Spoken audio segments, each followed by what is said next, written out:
রহস্য ও থ্রিলার নিয়ে নির্মিত। সাথে আছি আমি কাজী মুগ্ধ মৌসুম। ভিডিওটি শেষ পর্যন্ত দেখতে থাকুন।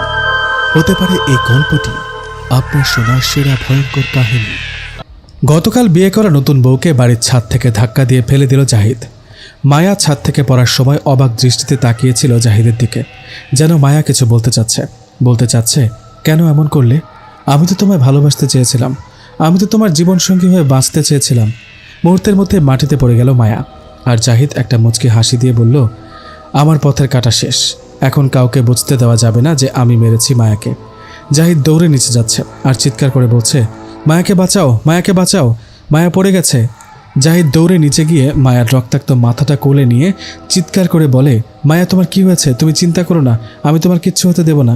মায়া ধীর গলায় বলল, আমি তোমাকে কখনোই ক্ষমা করব না। কথা শেষ হওয়ার আগেই জাহিদের কোলে শেষ নিঃশ্বাস ত্যাগ করলো মায়া। জাহিদ চিৎকার করে কেঁদে বলছে, মায়া তুমি আমাকে ছেড়ে যেতে পারো না। তুমি না রাতে বললে সারা জীবন আমার পাশে থাকবে, তাহলে কেন আমায় ছেড়ে যাচ্ছ? আমি তোমায় কোথাও যেতে দিব না, তুমি আমায় ছেড়ে কোথাও যেতে পারবে না মায়া। বাড়ির সবাই স্তব্ধ হয়ে গেছে, কথা বলার শক্তি হারিয়ে ফেলেছে। নতুন বউয়ের এরকম মৃত্যু কেউ কল্পনাও করেনি। জাহিদকে কি বলে সান্ত্বনা দেবে তারা ভেবে পাচ্ছে না। জাহিদের মা রেহানা বেগম আরিফ সাহেবকে জড়িয়ে ধরে কাঁদছে আর বলছে, আমি কিভাবে মায়ার বাবাকে বলবো তার আদরের মেয়েটা মারা গেছে? কিভাবে তার মুখের দিকে তাকাবো? আমাকে বিশ্বাস করেই তো আমার ছেলের সাথে মায়ার বিয়ে দিয়েছিল। কেঁদো না রেহানা, তুমি কাঁদলে আমাদের ছেলেটাকে কিভাবে সান্ত্বনা দেব?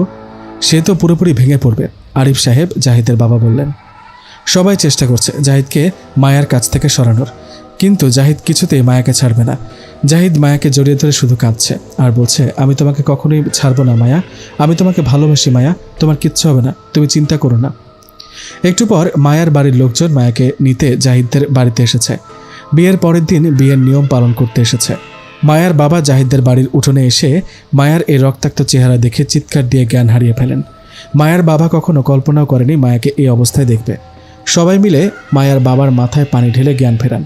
মায়ার বাবা অসহায়ের মতো কাঁদছে, যেন তার শরীরে হৃদস্পন্দন থেমে গেছে। জাহিদকে কিছুতেই সরানো যাচ্ছে না।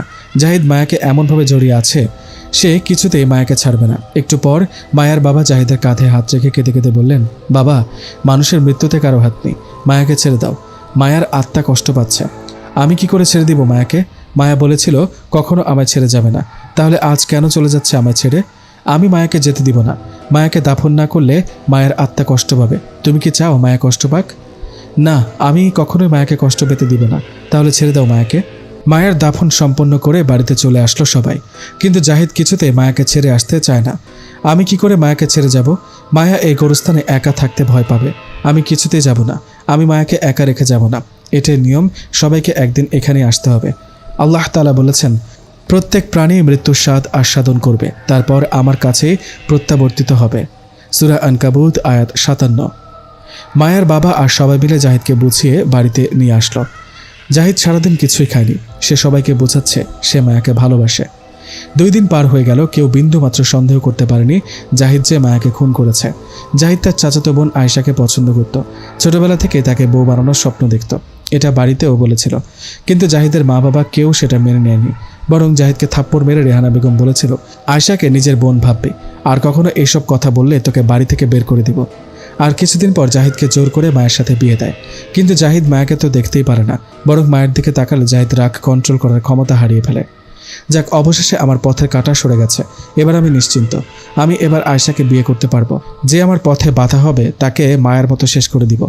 এসব ভাবতে ভাবতে ঘুমিয়ে পড়ল জাহিদ। কিন্তু মাঝরাতে হঠাৎ জাহিদ মেয়েলি কণ্ঠে ডাক শুনতে পেল, জাহিদ, এই জাহিদ, ঘুম থেকে ওঠ, দেখ আমি ফিরে এসেছি, তোকে আমি নিতে ফিরে এসেছি। আমি তোকে কথা দিয়েছিলাম না, তোকে ছাড়া কোথাও যাব না। দেখ, মরার পরেও তোর কাছে ফিরে এসেছি। জাহিদ চমকে উঠল। কে ডাকে? কে ডাকে আমায়? সামনে আসো। আমি মায়া, যাকে তুই অনেক ভালোবাসিস, যার জন্য তুই গত 2 দিন ঠিকমতো খাস না, ঘুমাস না। তুমি মিথ্যে বলছো, তুমি মায়া হতেই পারো না। মায়া মারা গেছে। তুমি কে? সামনে আসো। তুই আমাকে দেখে সহ্য করতে পারবি না, আমি যে আগের মতো রূপসী নেই। না, আমি তোমাকে দেখতে চাই। কে তুমি? হঠাৎ সারা ঘর কাঁপতে শুরু করলো। সারা ঘর দুর্গন্ধে পড়ে গেল। জাহিদ প্রচুর ভয় পাচ্ছে আর ভাবছে এই ঘর কাঁপছে কেন? এত দুর্গন্ধ কোথা থেকে আসলো? ভূমিকম্প শুরু হলো নাকি আবার কিয়ামত শুরু হয়ে গেল?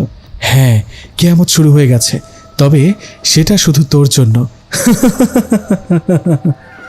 বলেই অট্ট হাসিতে ফেটে পড়ল মেয়েটি। জাহিদ দেখতে পেল তার দিকে কেউ এগিয়ে আসছে, কিন্তু বুঝতে পারছে না সে কে। তার শরীর থেকে প্রচুর দুর্গন্ধ আসছে। একটু কাছে আসতে দেখতে পেল একটা মেয়ে, যে দেখতে মায়ার মতো। তার শরীর থেকে মাংস খসে খসে পড়ছে। দুর্গন্ধে নিজের নাড়ি ভুড়ি মুখ দিয়ে বেরিয়ে আসার উপক্রম। ভয়ে জাহিদের কলিজা শুকিয়ে যাচ্ছে। জাহিদের সারা শরীর কাঁপছে। ভয়ে ভয়ে জিজ্ঞেস করলো, তুমি কে? আমার রুমে কিভাবে আসলে? আমি মায়া। তুমি তো মরে গেছো, তুমি কি করে ফিরে আসতে পারো? না, তুমি ফিরে আসতে পারো না। আমি তোরে ভালোবাসি, তাই মরার পরেও তোর কাছে ফিরে এসেছি। আয় আমার কাছে আয়। তুই তো 2 দিন ধরে কিছুই খাসনি, আজ তোকে খাওয়াবো, পেট ভরে আমার মাংস খাওয়াবো। না না, আমাকে ছেড়ে দাও, আমার কাছে এসো না, আমার ভয় লাগছে, প্লিজ আমাকে মেরো না। মায়া চিৎকার দিয়ে বলে উঠল, তোর এখন ভয় লাগছে? আর তুই যখন আমায় মেরে ফেললি তখন তোর একটুও মনে হয়নি আমার কষ্ট হবে? তুই একবারও ভাবলি না আমি তোকে বিশ্বাস করে এই বাড়িতে এসেছি, আর তুই আমাকে মেরে ফেললি? আমার কি ভয় হয় না ওই গোরস্থানে একা থাকতে? তাই তোকে নিতে এসেছি।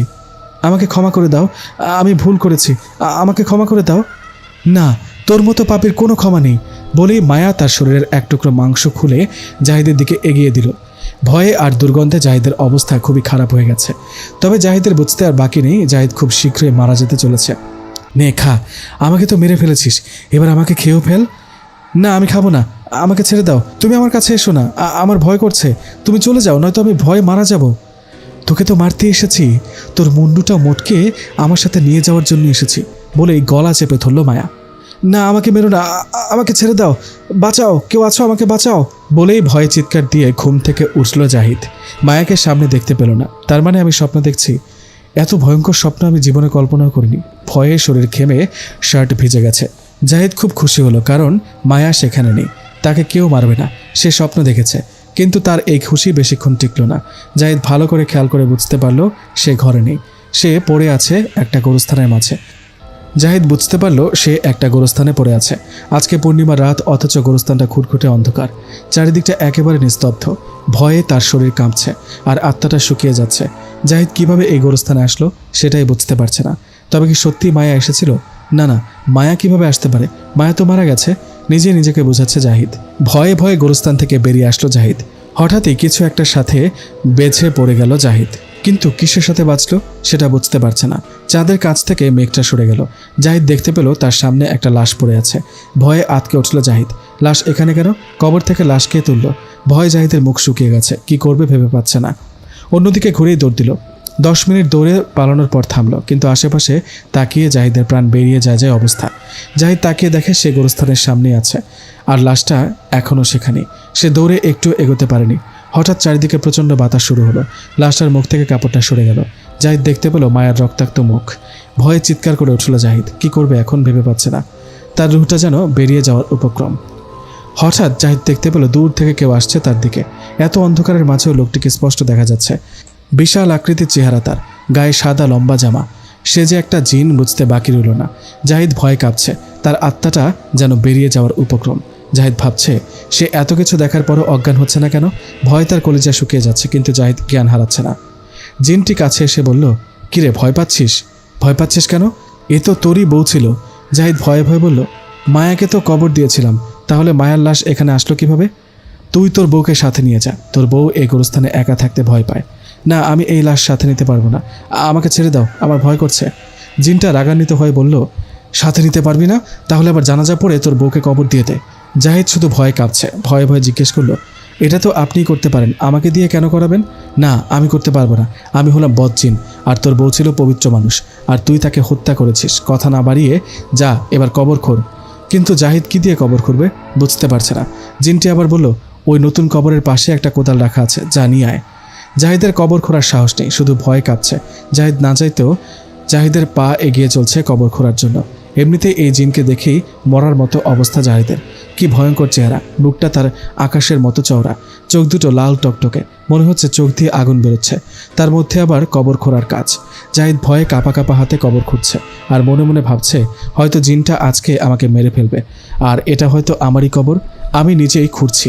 একবার ভাবতে পারেন আপনি মাঝরাতে গোরস্থানে একা একটা কবর খুঁড়ছেন? ভাবতেই গা শিউরে ওঠে, কিন্তু এই কাজটি করতে হচ্ছে জাহিদকে। জাহিদ করতে বাধ্য। কবর খোঁড়া শেষ করে দাঁড়িয়ে কাঁপছে জাহিদ। ভয়ঙ্কর জিনটি বলে উঠল, এখন জানাজা পড়ে লাশটাকে আবার কবর দিয়ে দে। জাহিদ কাঁপতে কাঁপতে জানাজার নামাজ পড়ছে। জিনটি জাহিদের পেছনে দাঁড়িয়ে আছে। জাহিদ ভয় পাচ্ছে, যদি জিনটি পেছন থেকে তাকে মেরে ফেলে। এই ঠান্ডা বাতাসের মধ্যেও জাহিদের শার্ট ঘেমে ভিজে গেছে। জাহিদ ভয়ে নিজেই জানাজা শেষ করলো। তখনই জিনটি বলে উঠল, নে এবার তোর বউকে কবরে নামা। জাহিদ সাহস পাচ্ছে না এই অন্ধকার রাতে জিনের সামনে একটা লাশ একাই কবরে নামানোর। তবুও মনকে শক্ত করে একটু সাহস নিয়ে মায়ার লাশটা কোলে তুলে নিল। আর মায়ার রক্তাক্ত মুখটা চোখ মেলে জাহিদের দিকে তাকালো। জাহিদ ভয়ে লাশটা ফেলে দিল, যেন জাহিদের রুহটা বেরিয়ে যায়। ভয়ঙ্কর চেহারার জিনটা আবার বলে উঠল, ফেললি কেন? লাশটা তাড়াতাড়ি কবর দে, নয়তো তোর বউ কোনোদিন তোকে ছেড়ে যাবে না। এবার ভয়ে জাহিদের শরীর ঠান্ডা হয়ে গেল। তবুও মনোবল শক্ত করে লাশটা আবার কোলে তুলল। জাহিদ চোখটা অন্যদিকে ঘুরিয়ে লাশটা কবরে রাখলো। জাহিদ কবর থেকে উঠতে যাবে, তখনই জাহিদের মনে হলো কেউ তার পা টেনে ধরেছে। ভয়ে জাহিদ কথা বলার শক্তি হারিয়ে ফেলছে। জাহিদের হার্ট ব্লক হয়ে গেছে। ভয়ে ভয়ে পেছন দিকে তাকিয়ে দেখে কেউ পা ধরেনি। এবার যেন প্রাণ ফিরে পেল জাহিদ। তার মধ্যে জিনটা বলে উঠল, তাড়াতাড়ি উপরে উঠে আয়, নয়তো কোনোদিন উঠতে পারবি না। জাহিদ লাফিয়ে উপরে উঠে পড়ল আর পাগলের মতো মাটি খামছে, কবর ভরাট করছে। কবরে মাটি ফেলতেই মায়ার লাশটা চিৎকার করে বলছে, আমাকে ছেড়ে যেও না, আমার এই গোরস্থানে একা থাকতে ভয় করে, আমাকে তোমার সাথে নিয়ে চলো, আমি তোমার সাথে থাকতে চাই। জাহিদ কবর ভরাট করে দাঁড়িয়ে আছে। ভয়ে তার শরীর বরফের মতো জমে গেছে। সে এতক্ষণ ধরে কিভাবে এই জিনটার সামনে দাঁড়িয়ে আছে এবং একটা জ্যান্ত লাশ কিভাবে দাফন করলো সেটাই বুঝতে পারছে না। ভয়ে কাঁপতে কাঁপতে জাহিদ জিজ্ঞেস করলো, আমাকে কি এখন যেতে দেবেন? আমার ভয় করছে, যে কোনো সময় আমার হার্ট অ্যাটাক হতে পারে, প্লিজ আমাকে ছেড়ে দিন। যা, তোকে ছেড়ে দিলাম, তুই এখন চলে যা। জাহিদ যেন একটু স্বস্তি পেল। জাহিদ ভয়ে কাঁপতে কাঁপতে বাড়ির দিকে এক পা দুই পা করে এগোচ্ছে। হঠাৎ জাহিদ পেছন থেকে তাকিয়ে দেখে মায়া কবরের উপর দাঁড়িয়ে আছে। ভয়ে আতকে উঠল জাহিদ। আর জিনটা বলে উঠল, দৌড়ে পালা জাহিদ, নয়তো আর কোনোদিন বাড়ি ফিরতে পারবি না। তোর খোঁড়া কবরে তোকে দাফন করবে। কিন্তু জাহিদ দৌড়ে পালাবে কি করে? তার গায়ে হাঁটার মতো শক্তিও নেই। ভয়ে জাহিদ স্তব্ধ হয়ে গেছে। কলিজার পানি শুকিয়ে গেছে। মুহূর্তের মধ্যেই নেতিয়ে পড়ল মাটিতে আর চোখ দুটো বন্ধ হয়ে গেল। সকালে রেহানা বেগম জাহিদকে ডাকতে তার রুমের দিকে এসেছে।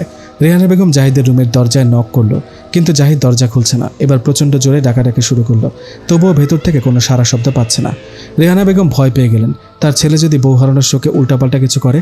তাই রেহানা বেগম আরিফ সাহেবকে চিৎকার করে ডাকতে শুরু করলো। আরিফ সাহেব রেহানা বেগমের চিৎকার শুনে দৌড়ে আসলেন আর জিজ্ঞেস করলেন, কি হয়েছে রেহানা? দেখো না জাহিদ দরজা খুলছে না, প্লিজ কিছু একটা করো। দাঁড়াও দেখছি, বলেই আরিফ সাহেব ডাকতে শুরু করলেন জাহিদকে। কিন্তু জাহিদ দরজা খুলছে না। তাই আরিফ সাহেব বাধ্য হয়ে দরজা ভাঙার সিদ্ধান্ত নিলেন, কিন্তু অনেক চেষ্টা করেও কিছুতেই দরজা ভাঙতে পারছে না। তাই রেহানা বেগম বাড়ির বাইরে থেকে লোকজন ডেকে নিয়ে আসলেন।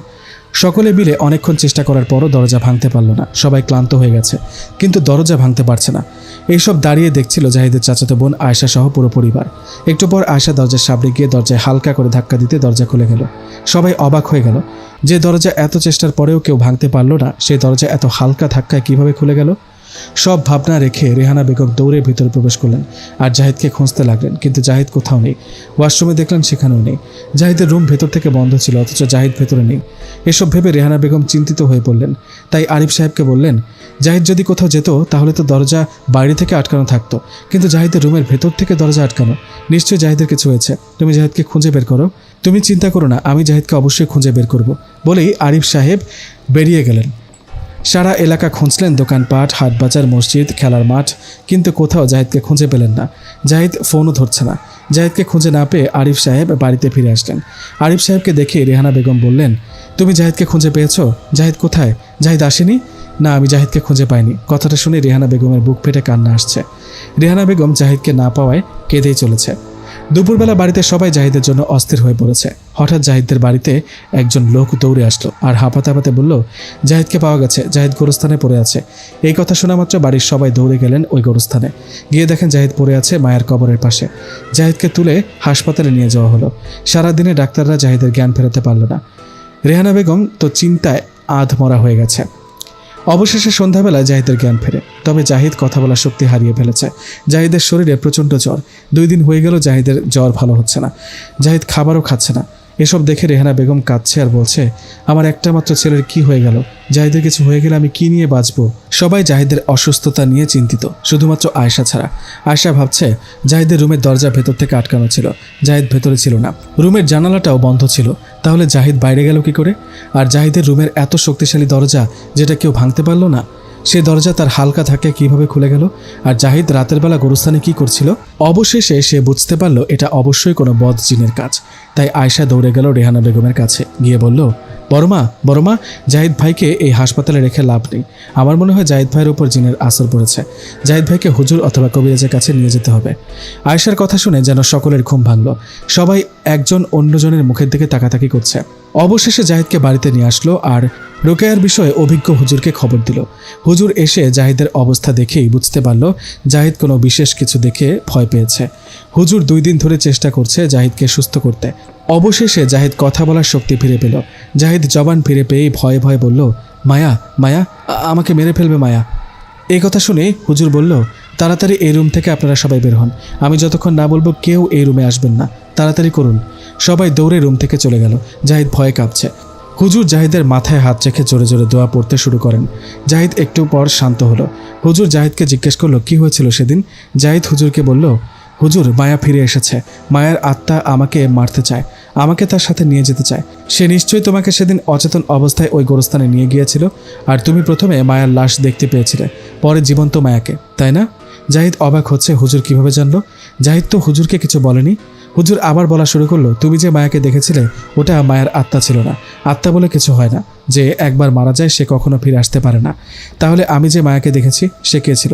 সে ছিল গোরস্থানের জিন। তবে তুমি ভয় পেও না, সে তোমার কোনো ক্ষতি করতে পারবে না। আমি তোমার শরীর বন্ধ করে দিয়ে যাব। তবে তুমি কাউকে এই সব কথা বলো না, তাহলে তোমার ক্ষতি হবে।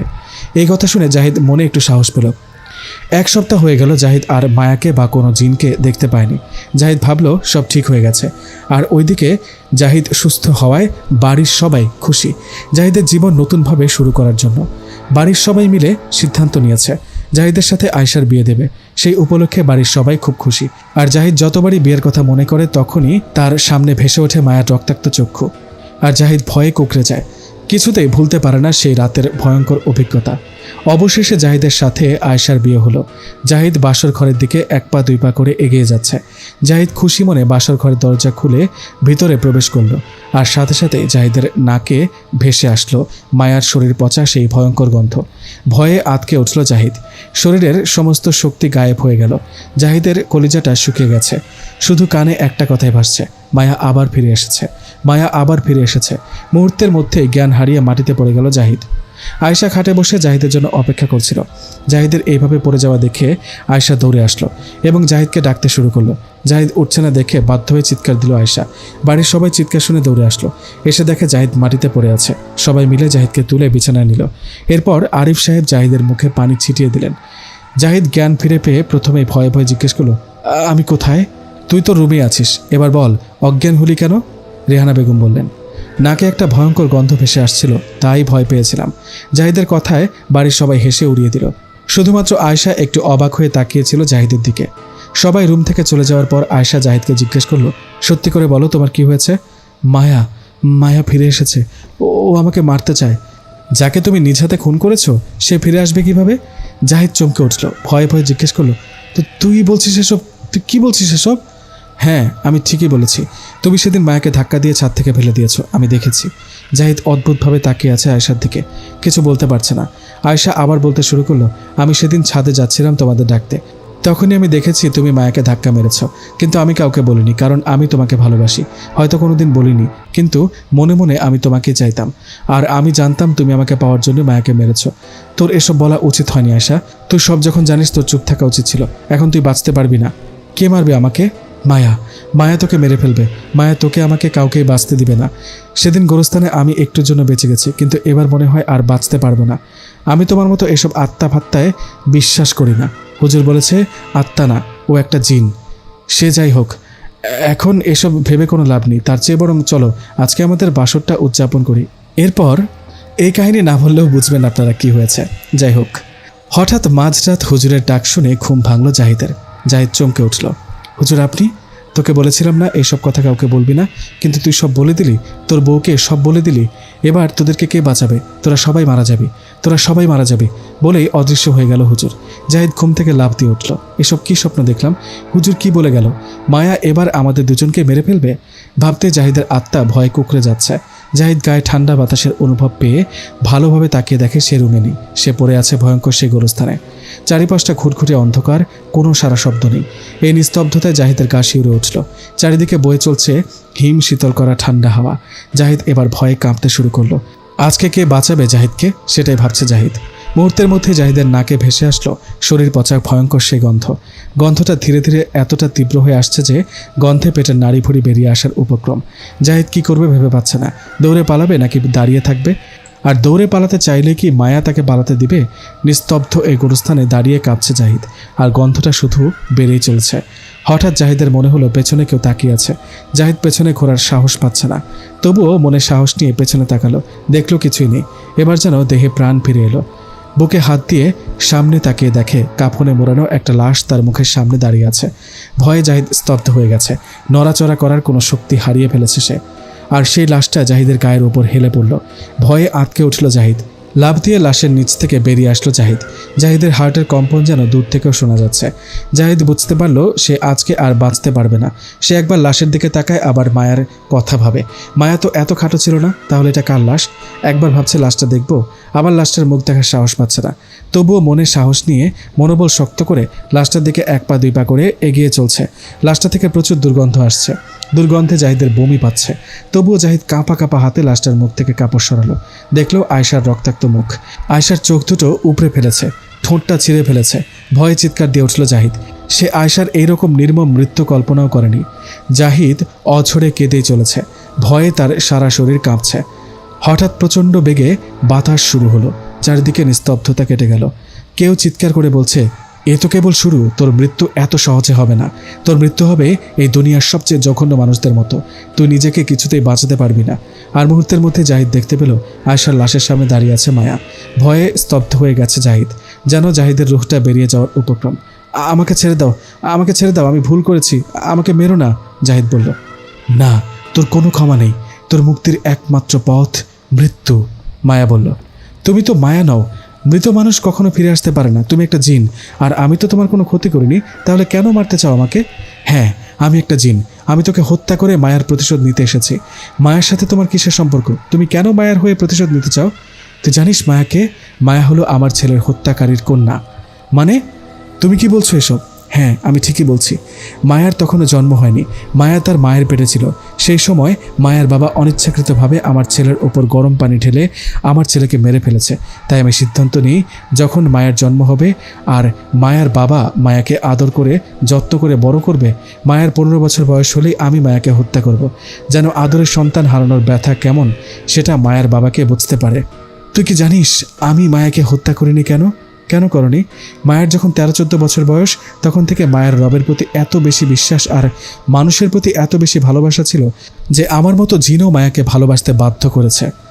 আর তুই সেই পবিত্র মনের মেয়েটাকে হত্যা করলি? তুই জানিস মায়া তার স্বামীকে নিয়ে কত স্বপ্ন দেখত?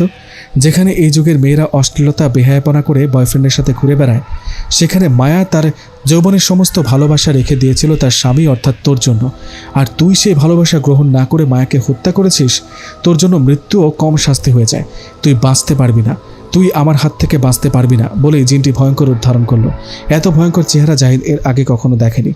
মায়ের রূপ ধরা জিনটির চোখ থেকে রক্ত ঝরছিল, মুখের মাংস খসে খসে পড়ছে। জাহিদ এই চেহারা দেখে ভয়ে কাঁপছে। জাহিদের হার্টের কম্পনে যেন আকাশ ভেঙে ফেলছে। জাহিদ দেখতে পারল মায়ের রক্তাক্ত হাত থেকে মাংস খসে হাড় বেরিয়ে পড়েছে। মায়ের মুখ দিয়ে কালো লালা পড়ছে। এই ভয়ঙ্কর চেহারা দেখে জাহিদের প্রাণ বেরিয়ে যাওয়ার উপক্রম। মায়া চিৎকার দিয়ে বলল, তুই মরবি জাহিদ, তুই মরবি। তোর মৃত্যু সাধারণ হবে না, তোর মৃত্যু হবে খুবই ভয়ঙ্কর। বলেই অট্টহাসিতে ফেটে পড়ল মায়া। আর ভয়ে জাহিদের দম বেরিয়ে যাচ্ছে। জাহিদের কলিজাটা শুকিয়ে গেছে। মায়া জাহিদের দিকে তাকিয়ে এগিয়ে আসছে। তখনই জাহিদ সেদিনের গোরস্থানে সেই জিনটাকে পাশে দেখতে পারল। আর সাথে সাথে মসজিদে ফজরের আজান শুরু হয়ে গেল। আর মায়া থেমে গেল। গোরস্থানে জিনটা জাহিদকে বলল, ভাগ জাহিদ, তোর হাতে একটু সময় আছে। আজান শেষ হওয়ার আগেই পালিয়ে যা। আজান শেষ হলে আর বেঁচে থাকতে পারবি না। জাহিদ এদিক সেদিক না তাকিয়ে সোজা দৌড় দিল মসজিদের উদ্দেশ্যে। কোনো রকম যান হাতে হাঁপাতে হাঁপাতে মসজিদে আসতে পেরেছে জাহিদ। মসজিদের সামনে এসে দেখতে পারল দরজার সামনে হুজুর তার অপেক্ষায় দাঁড়িয়ে আছে। জাহিদ দৌড়ে হুজুরের সামনে এসে ভয়ার্ত চেহারায় উত্তেজিত মস্তিষ্কে কাঁপা কাঁপা গলায় বলল, হুজুর আমাকে বাঁচান, আমাকে বাঁচান বলেই মাটিতে পড়ে গেল জাহিদ। হুজুর জাহিদের মুখে পানি ছিটিয়ে জ্ঞান ফেরালেন আর জাহিদকে শান্ত হতে বললেন। জাহিদ হুজুরকে মাথার কাছে পেয়ে কেঁদে কেঁদে বলল, হুজুর, মায়া আয়েশাকে মেরে ফেলেছে, খুব ভয়ঙ্করভাবে মেরেছে। আয়েশার শরীর ক্ষতবিক্ষত করে মেরেছে। সে জিনটা তোমাকে ছেড়ে আয়েশাকে মারল কেন? আমি আয়েশাকে গোরস্থানের সব ঘটনা বলে দিয়েছিলাম। আপনার নিষেধ করা সত্ত্বেও গতরাতে সব বলে গিয়েছিলাম। আর মাঝরাতে যখন ঘুম ভাঙল নিজেকে সেই গোরস্থানে দেখতে পেলাম, আর আমার পাশে পড়েছিল আয়েশার রক্তাক্ত লাশ। আমি আগে কিছুটা টের পেয়েছিলাম, তাই তো রাতেই বাড়ি ছেড়ে বেরিয়ে এসেছি তোমার কাছে আসার জন্য। আর এখানে দেখা হয়ে গেল। বলে রাখা ভালো, এই হুজুর কিন্তু জাহিদের এলাকার মসজিদের ইমাম নয়। এই হুজুরের বাড়ি অনেক দূরে। মায়া আমাকেও মেরে ফেলতো হুজুর, শুধুমাত্র ফজরের আজান হয়ে যাওয়ায় মারতে পারেনি। আর গোরস্থানের জিনটা আমায় বাঁচিয়েছে। গোরস্থানের জিন তোমায় বাঁচিয়েছে মানে? সেখানে জিন কয়টা ছিল? একটা জিন মায়ের মতো চেহারার, সেই জিনটাই আমাকে মারতে চায়। আর একটা জিন আমাকে শুধু পালিয়ে আসতে বলে। এখন বুঝেছি ব্যাপারটা, তুমি হয়তো কোনো অন্যায় করেছো, তাই মায়ের রূপ ধরা ওই জিনটা তোমায় হত্যা করে প্রতিশোধ নিতে চায়। তবে গোরস্থানের ওই জিনটা চায় তুমি বেঁচে থাকো। এবার বলো, তুমি কি কোনো খারাপ কাজ করেছো? হুজুরের প্রশ্ন শুনে জাহিদ ভয় পেয়ে বলল, না হুজুর, আমি কিছুই করিনি। কিন্তু জাহিদের চেহারা দেখে হুজুর বুঝতে পারল জাহিদ কিছু লুকাচ্ছে, তাই হুজুর আর কিছু বলল না।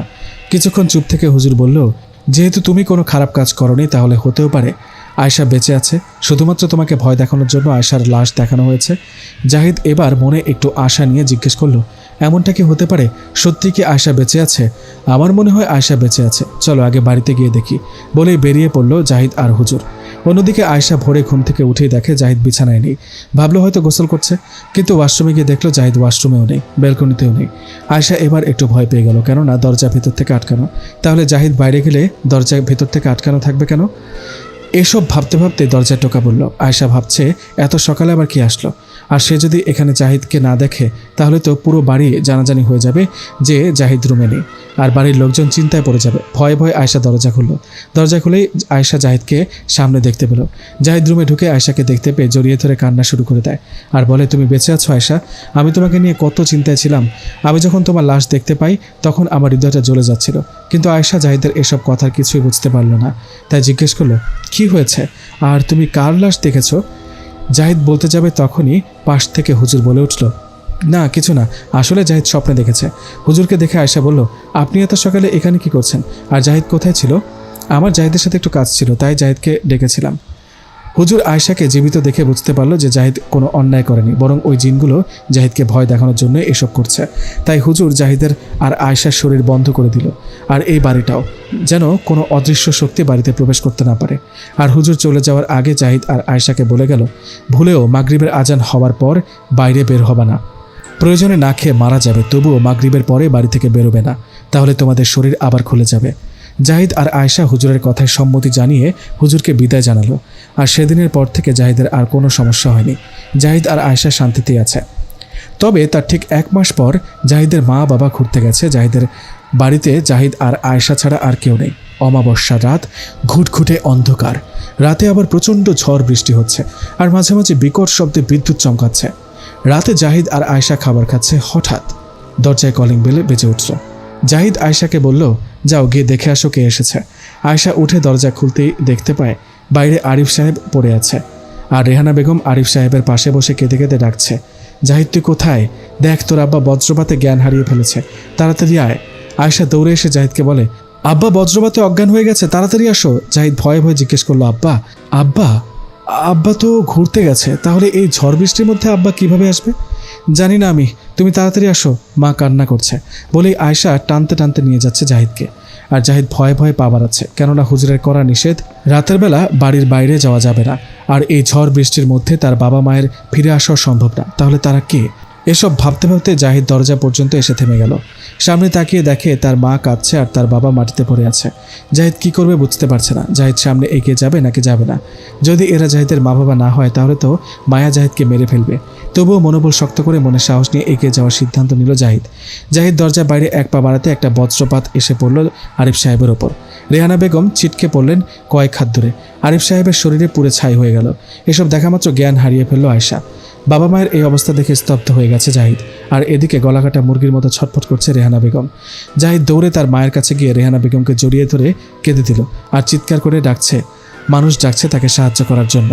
কিন্তু এই ঝড় বৃষ্টির মধ্যে কেউ তার ডাক শুনতে পায়নি। আর মুহূর্তের মধ্যে জাহিদের কোলে মারা গেল রেহানা বেগম।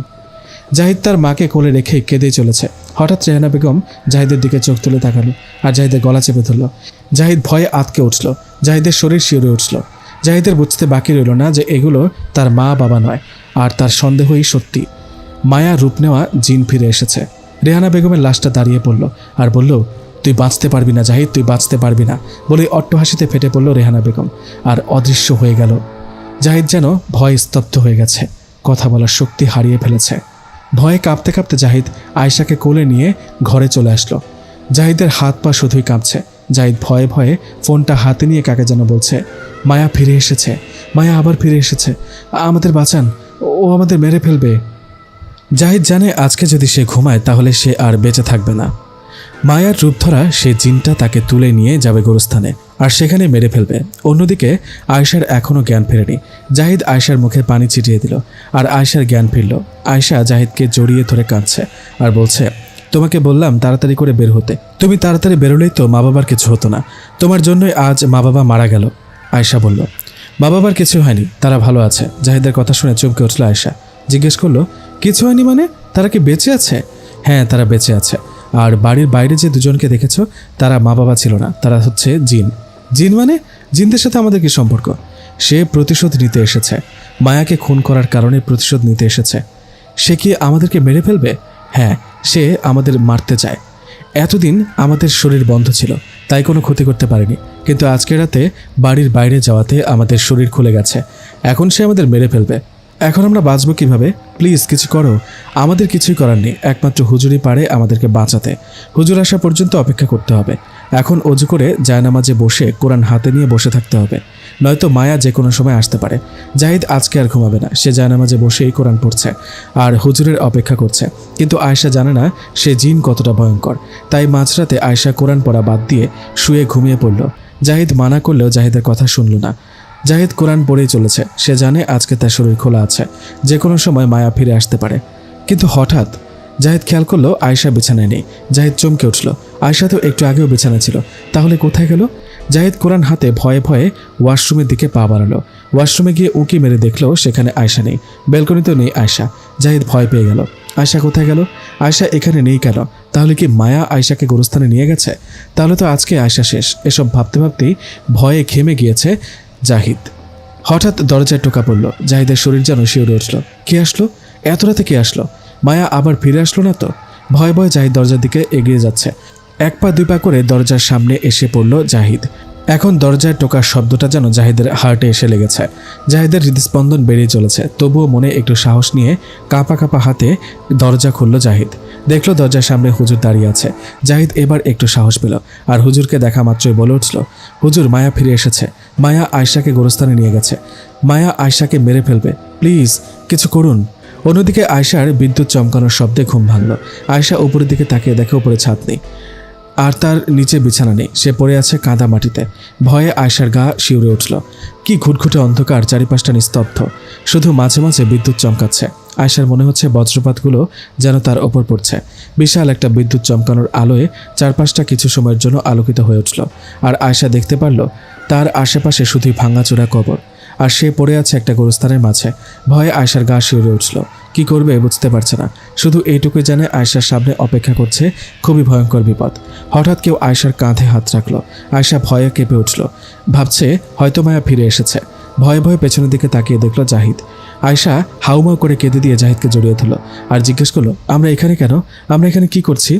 কবর দিতে এসেছি। জাহিদ বলল, কার কবর? কিসের কবর? চলো বাড়ি ফিরে যাই, আগে কাজ শেষ করব, তারপর বাড়ি ফিরব। এখন আয় আমার সাথে।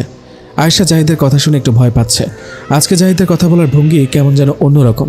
জাহিদকেও একটু অন্যরকম লাগছে। তবুও ভয়ে ভয়ে জাহিদের পিছে পিছে হাঁটছে আয়েশা। জাহিদ চুপচাপ এগিয়ে চলেছে, থামার কোনো নাম নেই। হঠাৎ জাহিদ থেমে গেল। আয়েশা সামনে এগিয়ে দেখে জাহিদ একটা নতুন খোঁড়া কবরের সামনে দাঁড়িয়ে আছে। আয়েশা ভয়ে আঁতকে উঠল। আশেপাশে সব জায়গা বৃষ্টির কারণে কাদায় ভরপুর, অথচ এই কবরটা পরিষ্কার শুকনো। তবুও ভয়ে ভয়ে আয়েশা জিজ্ঞেস করলো, এটা কার কবর? এটা আয়েশার কবর, জাহিদ বলল। এবার যেন আয়েশা ভয়ে কাঁপা শুরু করলো। ভয়ে আয়েশার গলা শুকিয়ে আসছে। আয়েশা জাহিদের দিকে তাকিয়ে দেখলো জাহিদের ঠোঁটের কোণে হাসি ফুটে উঠেছে। আর মুহূর্তের মধ্যে জাহিদ বলে উঠল, বল কবরটা কেমন হয়েছে? তোর জন্য নিজ হাতে এই কবরটা বানিয়েছি।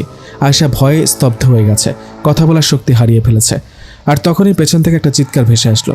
আয়শা, ওদিক থেকে ফিরে আসো, তোমার সাথে যে দাঁড়িয়ে আছে সে একজন জিন। আয়শা পেছনে তাকিয়ে দেখে জাহিদ আর হুজুর তার দিকে দৌড়ে আসছে, আর সাথে থাকা জাহিদটা উধাও হয়ে গেছে। এই দৃশ্যটা আর সহ্য করতে পারল না আয়শা, মুহূর্তের মধ্যে মাটিতে পড়ে গেল আর সেখানে জ্ঞান হারিয়ে ফেলল। জাহিদ আর হুজুর মিলে আয়শাকে বাড়িতে নিয়ে আসলো। আয়শার যখন জ্ঞান ফিরল, আয়শা তখন আতঙ্কিত ছিল, ভয়ে আয়শার মুখ শুকিয়ে গেছে। পরদিনই আয়শার এত বেশি জ্বর আসলো যে আয়শা বারবার জ্ঞান হারিয়ে ফেলে। জাহিদ আয়শাকে নিয়ে চিন্তিত, হয়তো আয়শা বাঁচবে না। হুজুর অনেক চেষ্টা করেছে, কিন্তু আয়শা কিছুতেই সুস্থ হচ্ছে না। হুজুর যতক্ষণ আয়শার পাশে থাকে, আয়শা ততক্ষণ নর্মাল থাকে। হুজুর চলে আসলেই আয়শার শরীরে প্রচণ্ড ব্যথা শুরু হয়। আয়শা ব্যথায় ছটফট করে আর রক্ত বমি করে মুহূর্তে অজ্ঞান হয়ে যায়। জাহিদ এসব আর সহ্য করতে পারছে না। আয়শার এত কষ্ট সে কিছুতেই মানতে পারছে না।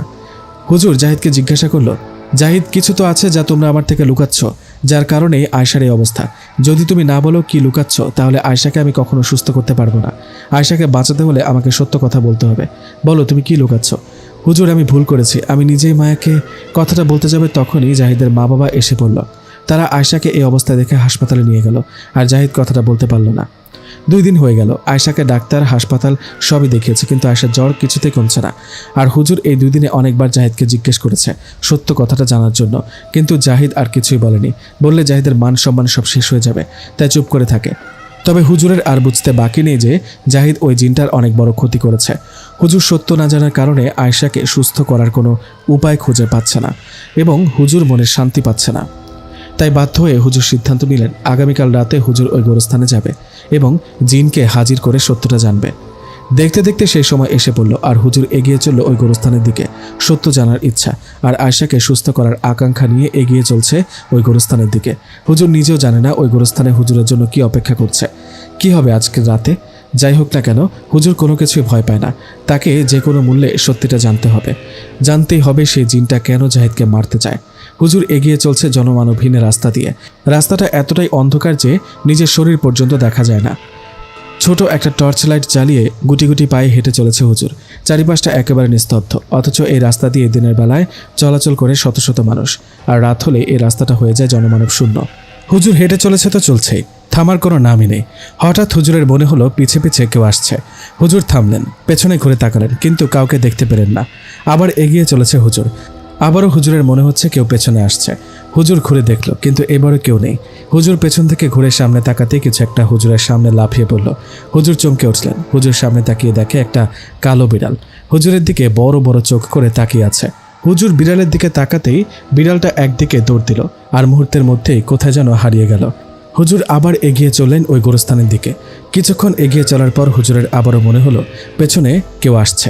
হুজুর হাঁটা থামিয়ে পেছনে তাকিয়ে রাগী কণ্ঠে বললেন, তুই কি মনে করিস তুই আমাকে এভাবে ভয় দেখাতে পারবি? তোর সাহস থাকে তো তুই আমার সামনে আয়। বলে হুজুর আবার হাঁটা শুরু করলো। এবার আর কোনো সমস্যা হচ্ছে না। হুজুর হেঁটে চলেছে, এই রাস্তা যেন শেষ হচ্ছেই না। হুজুর হাঁটতে হাঁটতে হঠাৎ পড়ে গেলেন একটা গর্তে। হুজুর গর্তে দাঁড়িয়ে দেখলেন এটা কোনো গর্ত না। হুজুর দাঁড়িয়ে আছে একটা নতুন খোঁড়া কবরের মাঝে। হুজুরের গা শিউরে উঠল। সে এই রাস্তার মাঝখানে কবর খুঁড়ল। হুজুর একটু ভয় পেলেন। এর আগে হুজুর কত জিনকে সাইজ করেছে তার হিসেব নেই, কিন্তু এর আগে কেউ হুজুরকে কবরে নামানোর সাহস করেনি। হুজুর দোয়া পড়তে পড়তে কবর থেকে উঠে আসলো, কিন্তু হাঁটা থামালেন না। আরও দ্রুত গতিতে হেঁটে চলেছেন কবরস্থানের দিকে। রাস্তায় হাঁটতে হাঁটতে হঠাৎ হুজুর শুনতে পেলেন কেউ তাকে ডাকছে, হুজুর হুজুর। হুজুর থমকে দাঁড়ালেন আর ভাবছে কে ডাকছে তাকে। জিনটা কি এখানে চলে আসলো? ভাবতে ভাবতেই পেছনে ঘাড় ঘুরিয়ে দেখেন তার মুখের একেবারে সামনে এক বৃদ্ধা মহিলা দাঁড়িয়ে আছে। হুজুরের আত্মাটা কেঁপে উঠল। বৃদ্ধার গায়ে পুরনো জামা কাপড় পরা, দেখে মনে হচ্ছে হাঁটতে চলতে পারে না। তাহলে এই জনমানব শূন্য জায়গায় আসলো কিভাবে? বৃদ্ধাটি হুজুরকে বলল, হুজুর ওইদিকে যাসনি, ওইদিকের গোরস্থানটা বেশি ভালো না। সেখানে প্রায়ই মানুষ নানা রকম অদ্ভুত জিনিস দেখে। আমাকে নিয়ে আপনার চিন্তা করতে হবে না, বরং আপনি বলুন আপনি কে, আর আপনি এখানে কি করছেন?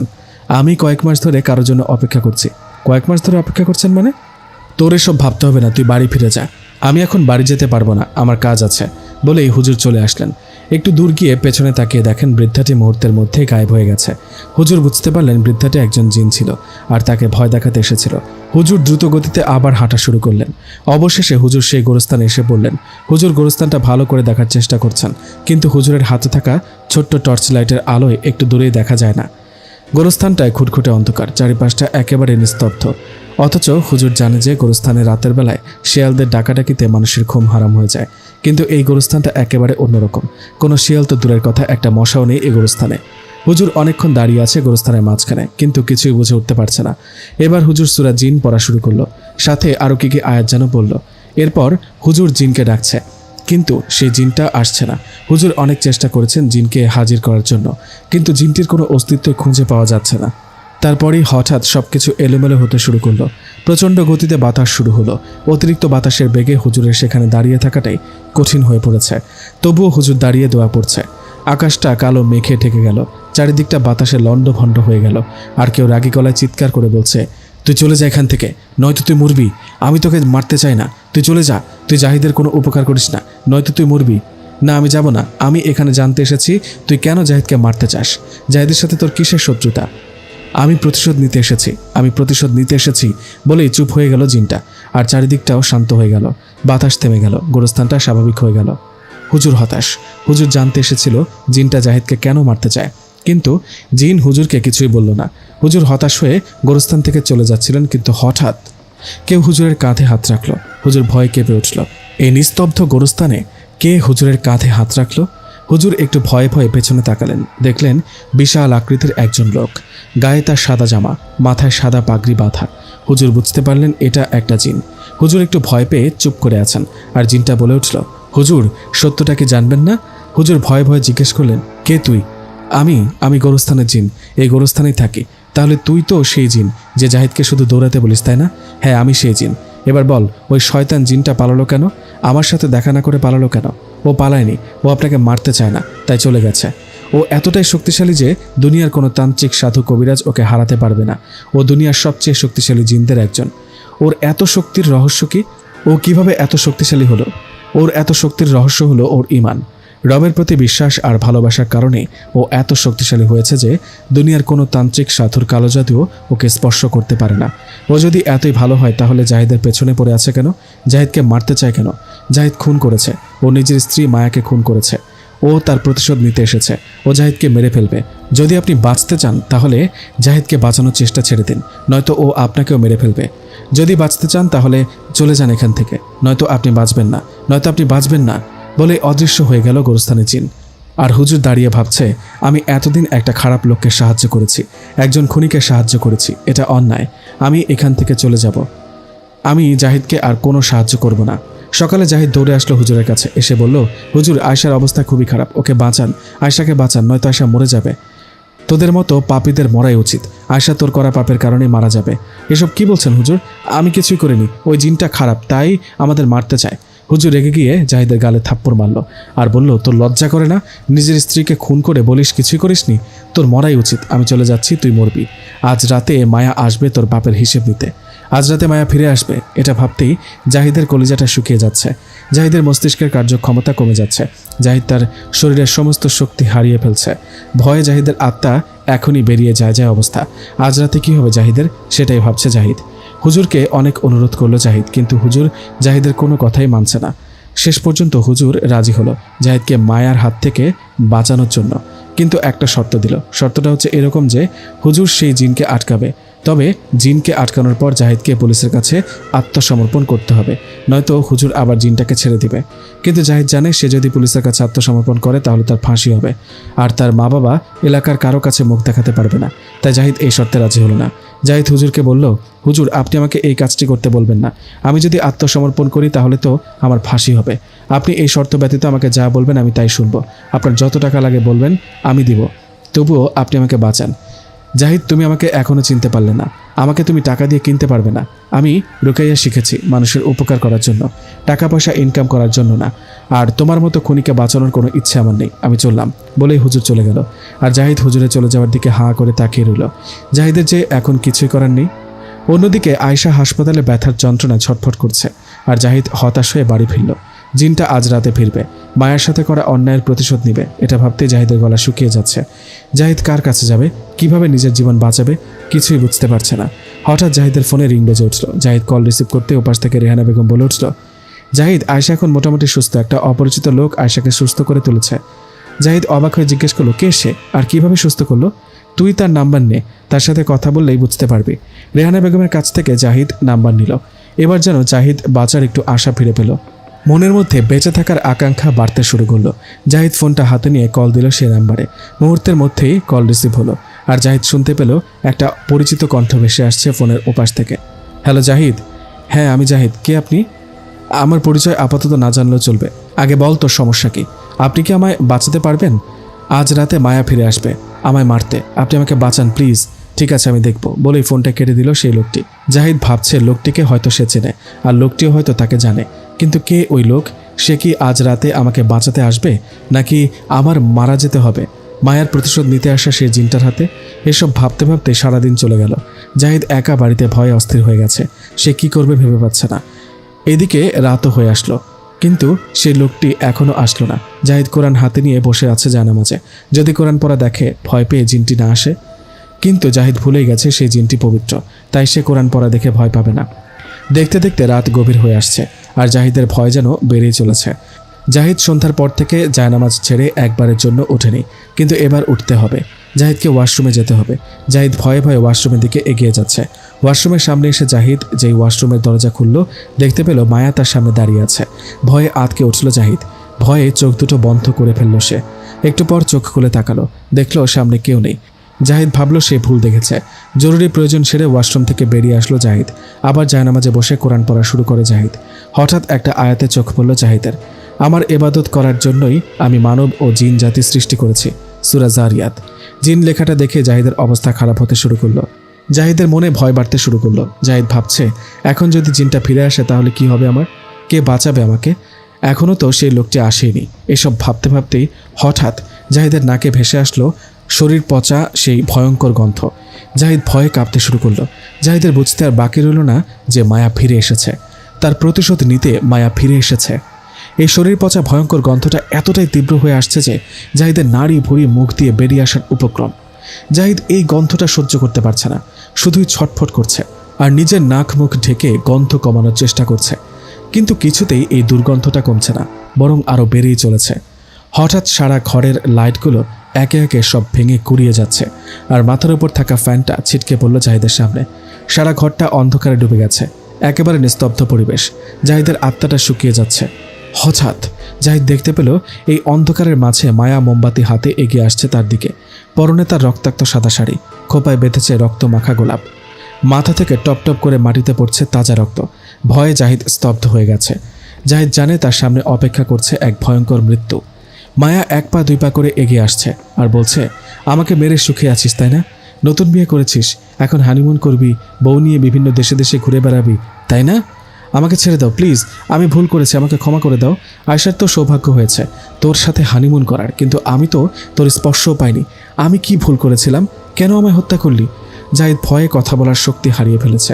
মায়া আবার বলতে শুরু করলো, আমিও এখন তোর সাথে হানিমুন করব, তবে সেটা কক্সবাজার কিংবা সাজেক নয়।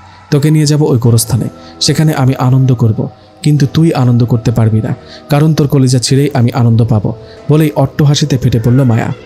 জাহিদ শুধু কাঁপছে আর মিনতি করছে, আমায় ছেড়ে দাও, আমার ভুল হয়েছে, আমায় ক্ষমা করে দাও। এর মধ্যে হঠাৎ জাহিদ শুনতে পেল, ভয় পাস না জাহিদ, আমি এসে গেছি, এই জিনটা তোর কিছুই করতে পারবে না। জাহিদ তাকিয়ে দেখল কবিরাজ গিয়াসউদ্দিন এসেছে আর জিনটা চিৎকার করে বলল, আজকে তুই বেঁচে গেলি জাহিদ, তবে আমি আবার আসবো। বলে অদৃশ্য হয়ে গেল সেই জিন। জাহিদ গিয়াসউদ্দিনকে দেখে দৌড়ে গিয়ে জড়িয়ে ধরে বলল, তুই এসেছিস বন্ধু, তুই না আসলে ও আমায় মেরে ফেলতো। চিন্তা করিস না, আমি থাকতে ও তোর কিছুই করতে পারবে না। দেখলি ও আমায় দেখে ভয় পালালো। গিয়াসউদ্দিন হচ্ছে জাহিদের কলেজ ফ্রেন্ড। কলেজে থাকতে গিয়াসউদ্দিন মাঝে মাঝে বলতো তার দাদা অনেক বড় কবিরাজ আর একদিন সেও বড় কবিরাজ হবে। সে সময় জাহিদ গিয়াসউদ্দিনের কথা শুনে অনেক হাসত আর তাচ্ছিল্যের সুরে বলতো, তুই তো ক্লাস 5-এর 4 লাইনের কবিতাই মনে রাখতে পারিস না, তুই কিভাবে কবিরাজি শিখবি? কলেজের পর গত 8 বছরে গিয়াসউদ্দিনের সাথে জাহিদের কোনো যোগাযোগ ছিল না। জাহিদ বলল, তুই কি পারবি ওই জিনটাকে আটকাতে? নয়তো ওই জিনটা আমায় মেরে ফেলবে। তুই চিন্তা করিস না, আগামীকাল রাতই হবে ওই জিনটার শেষ রাত। আগামীকাল রাতে আমি ওই গোরস্থানে যাব আর জিনটাকে ধরে নিয়ে আসব। কবিরাজ জাহিদের হাতে একটা তাবিজ দিয়ে দিল আর বলল, এটা তোর কাছে যতক্ষণ থাকবে ওই জিনটা তোর কোনো ক্ষতি করতে পারবে না। জাহিদ মনে একটু শান্তি পেল, এখন আর ওই জিনটা জাহিদের কোনো ক্ষতি করতে পারবে না। অবশেষে সেই সময় এলো, কবিরাজ তার সহকারীকে নিয়ে চলল ওই গোরস্থানে আর জাহিদ বাড়িতে অপেক্ষা করছে। কখন ফিরে আসবে তার কবিরাজ বন্ধু গিয়াসউদ্দিন। জাহিদ অপেক্ষা করতে করতে রাত পেরিয়ে সকাল হয়ে গেল, কিন্তু এখনও ফিরে আসেনি কবিরাজ গিয়াসউদ্দিন। এবার জাহিদের একটু ভয় লাগতে শুরু করলো। কবিরাজের তো আবার কিছু হয়ে যায়নি, তাই বাধ্য হয়ে জাহিদ সকালে কয়েকজন লোক নিয়ে সেই গোরস্থানে গেল। কিন্তু সেখানে গিয়ে তারা যা দেখলো তাতে সবার গা শিউরে উঠল। গোরস্থানে গিয়ে জাহিদ দেখতে পেল কবিরাজের সহকারী আধমরা হয়ে পড়ে আছে, কিন্তু সেখানে কবিরাজ নেই। সবাই একটু ভয় পেয়ে গেল এবং কবিরাজকে খুঁজতে লাগলো। হঠাৎ একজন লোক চিৎকার দিয়ে উঠল। সবাই তার কাছে দৌড়ে যায়, গিয়ে দেখে কবিরাজকে উল্টো করে একটা কবরে অর্ধেক পুঁতে রাখা হয়েছে। কবিরাজের এই অবস্থা দেখে সবার গা শিউরে উঠল। ভয়ে আতঙ্কে সবাই স্তব্ধ হয়ে গেছে। কে মারলো এই কবিরাজকে? এটাই ভাবছে লোকজন। এত ভয়ঙ্কর মৃত্যু এর আগে এই এলাকার মানুষ দেখেনি। মুহূর্তের মধ্যে এই খবর এলাকায় রটিয়ে গেল। এলাকাবাসী গোরস্থানে এসে ভিড় করলো কবিরাজকে দেখতে। যে কবিরাজকে দেখে সেই ভয়ে আঁতকে ওঠে। এত নির্মম মৃত্যু যে এর আগে কেউ দেখেনি। কবর থেকে কেউ কবিরাজ গিয়াসউদ্দিনের লাশ তোলার সাহস পাচ্ছে না। আশেপাশে 2-4 এলাকার যত কবিরাজ কিংবা সাধক আছে সবাইকে ডাকা হয়েছে, কিন্তু কেউ এই লাশ তোলার সাহস পাচ্ছে না। সবাই ভাবছে যে জিনটা গিয়াসউদ্দিনের মতো শক্তিশালী কবিরাজকে এভাবে মারতে পারে, সেই জিনটা মুহূর্তের মধ্যেই তাদেরও মারতে পারে। দুপুর পর্যন্ত কবিরাজের লাশ গোরস্থানে এভাবেই পড়েছিল। দুপুরের পর পুলিশ এসে কবিরাজকে কবর থেকে তুলল। কবিরাজের সারা শরীর ক্ষতবিক্ষত, চেহারাটা বিকৃত হয়ে গেছে, চোখগুলো উপড়ে ফেলেছে, নাকটা ঝলসে গেছে, ঠোঁটগুলো কেটে রক্তাক্ত হয়ে আছে। অন্যদিকে কবিরাজের সহকারীকে হাসপাতালে নিয়ে যাওয়া হয়েছে, তার জ্ঞান এখনও ফেরেনি। পুলিশ সবাইকে জিজ্ঞেস করছে কিভাবে এসব হলো, কে মেরেছে কবিরাজকে।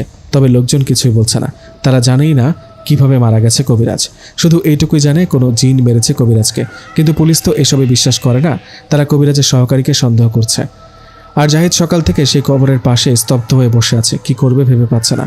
তার জন্য তার প্রিয় বন্ধুটা মারা গেল, তার পাপের জন্য শাস্তি পেল তার কবিরাজ বন্ধু। এটা কিছুতেই মেনে নিতে পারছে না জাহিদ। আবার নিজের জন্য ভয় পাচ্ছে জাহিদ। আজ রাতে যদি মায়া তার প্রতিশোধ নিতে ফিরে আসে তাহলে কে বাঁচাবে আমাকে? সব কবিরাজি তো এই জিনকে ভয় পাচ্ছে, তাহলে আমি কি আজ রাতে মারা যাব? এসবই ভাবছে জাহিদ। আর এসব ভাবতে ভাবতেই জাহিদের ফোনে কল আসলো। জাহিদ কল রিসিভ করতেই ওপাশ থেকে রেহানা বেগম বললেন, জাহিদ তাড়াতাড়ি হাসপাতালে। আয়শার অবস্থা খুবই খারাপ, আয়শার আবারও জ্বর এসেছে। আয়শা সারা শরীরে ব্যথায় কাতরাচ্ছে, আর একটু পরপর রক্তবমি করে জ্ঞান হারিয়ে ফেলছে। এসব শুনে জাহিদের অবস্থা খারাপ হতে শুরু করলো। জাহিদ কি করবে ভেবে পাচ্ছে না। জাহিদের মনে ভয় শুরু হয়ে গেছে। এবার কি মায়া আয়শাকেও মেরে ফেলবে, নাকি আগে জাহিদকে মারবে তারপর আয়শাকে মারবে? এসব ভাবছে জাহিদ। জাহিদ হাসপাতালে গেল কবিরাজের সহকারীকে দেখতে। আর কেউ না জানুক, জাহিদ তো জানে কবিরাজকে মেরেছে ওই জিনটা, সহকারী নয়। কবিরাজের সহকারী জ্ঞান ফিরেছে, কিন্তু সে ভয়ে কিছুই বলতে পারছে না। প্রচণ্ড আতঙ্ক নিয়ে পড়ে আছে হাসপাতালের বেডে। জাহিদ কবিরাজের সহকারীর কাছে গিয়ে জিজ্ঞেস করলো, কাল রাতে কি হয়েছিল? মায়া কিভাবে গিয়াসউদ্দিনকে মারল? ভয়ে ভয়ে সহকারী বলল, গতরাতে আমি আর কবিরাজ ওই গোরস্থানে গিয়েছিলাম। সব কিছুই স্বাভাবিক ছিল। এর আগে আমরা দুজন মিলে কত জিন শয়তান বন্দি বানিয়েছি তার হিসেব নেই, কিন্তু আমরা কেউই জানতাম না এবারের বিষয়টা ছিল অন্যরকম। অন্যদিনের মতো এবারও জিনকে হাজির করতে কবিরাজ দোয়া কালাম পড়া শুরু করলো, কিন্তু এবার আর কিছুই স্বাভাবিক রইল না। আকাশটা কালো মেঘে ছেয়ে গেল, গোরস্থানে প্রচণ্ড বাতাস শুরু হলো। মুহূর্তের মধ্যে সব লণ্ডভণ্ড হয়ে গেল। আর কেউ আকাশ বাতাস কাঁপিয়ে বলছিল, যদি বাঁচতে চাস এখান থেকে চলে যা, নয়তো তোরা মরবি। আমি প্রচণ্ড ভয় পেয়ে গেলাম, কেননা অন্যদিন আমরা জিনকে ওয়ার্নিং দিই, আর আজকে জিনটা আমাদেরকে সতর্ক করছে। কবিরাজকে বললাম, আসুন আমরা চলে যাই, এই জিনটা আমাদেরকে সতর্ক করছে। কিন্তু কবিরাজ বলল, আমার বন্ধুকে বিপদে ফেলে আমি কিছুতেই ভাগবো না। তাই বলে আবার দোয়া কালাম পড়তে শুরু করলো। আর জিনটা প্রচণ্ড রাগ নিয়ে আমাদের সামনে হাজির হলো। এত ভয়ঙ্কর চেহারা আমি আমার জীবনে আগে কখনো দেখিনি। ভয়ে আমার কলিজা শুকিয়ে গিয়েছিল। আর আমরা কিছু করার আগেই জিনটা কবিরাজকে ধরে মাটিতে আছড়ে আছড়ে মেরে ফেললো। আমি এসব সহ্য করতে না পেরে জ্ঞান হারিয়ে ফেলি, আর জ্ঞান ফিরে নিজেকে আবিষ্কার করি এই হাসপাতালে। বলেই চুপ হয়ে গেল সহকারী। ওই জিনটা কি অনেক বেশি শক্তিশালী? ওই জিনটার মতো শক্তিশালী জিন আমি এর আগে কখনো দেখিনি। ও এতটাই শক্তিশালী যে ওর সামনে কোনো সাধকের তন্ত্রমন্ত্র কাজ করে না। আপনার কাছে থাকা তাবিজটাও খুব শীঘ্রই নষ্ট হয়ে যাবে, আর ও আপনাকে বাঁচতে দিবে না। আপনার সামনে অপেক্ষা করছে এক ভয়ঙ্কর মৃত্যু। কবিরাজের সহকারীর কথা শুনে জাহিদ যেন ভয়ে আতঙ্কে জমে গেল। কাঁপা কাঁপা গলায় জিজ্ঞেস করলো, ওই জিনটাকে হারানোর মতো শক্তিশালী কোনো কবিরাজ আছে কি? হয়তো নেই। ওই জিনটা পবিত্র, আর ওই পবিত্র জিনকে হারানোর মতো শক্তিশালী কোনো কবিরাজ নেই। এই জিনকে হারাতে হলে এই জিনের মতো পবিত্র কাউকে লাগবে। অথবা বলেই থেমে গেল সহকারী। অথবা কি বলুন না? অথবা ওই জিন যতটা ভালো তার চেয়ে বেশি খারাপ আর অপবিত্র শক্তিশালী কালো জাদুকর লাগবে। জাহিদ জানে পবিত্র মনের কোনো হুজুরের কাছে গেলে তারা সত্যিটা জানতে চাইবে, আর সত্যিটা জানলে সব হুজুরাই জাহিদকে পুলিশের কাছে আত্মসমর্পণ করতে বলবে। তাই জাহিদ জিজ্ঞেস করলো, অপবিত্র শক্তিশালী কালো জাদুকর কোথায় পাবো? একজন ব্যক্তি আছে যাকে বলা হয় তন্ত্রমন্ত্রের বাদশা। সে একজন কালো জাদু বিদ্যায় পারদর্শী, তান্ত্রিক কালুয়া। হয়তো সে পারবে আপনাকে সাহায্য করতে। তাকে কোথায় পাবো? তাকে পাবেন হরিঝিল নামক এক বিশাল ঝিলের মাঝে।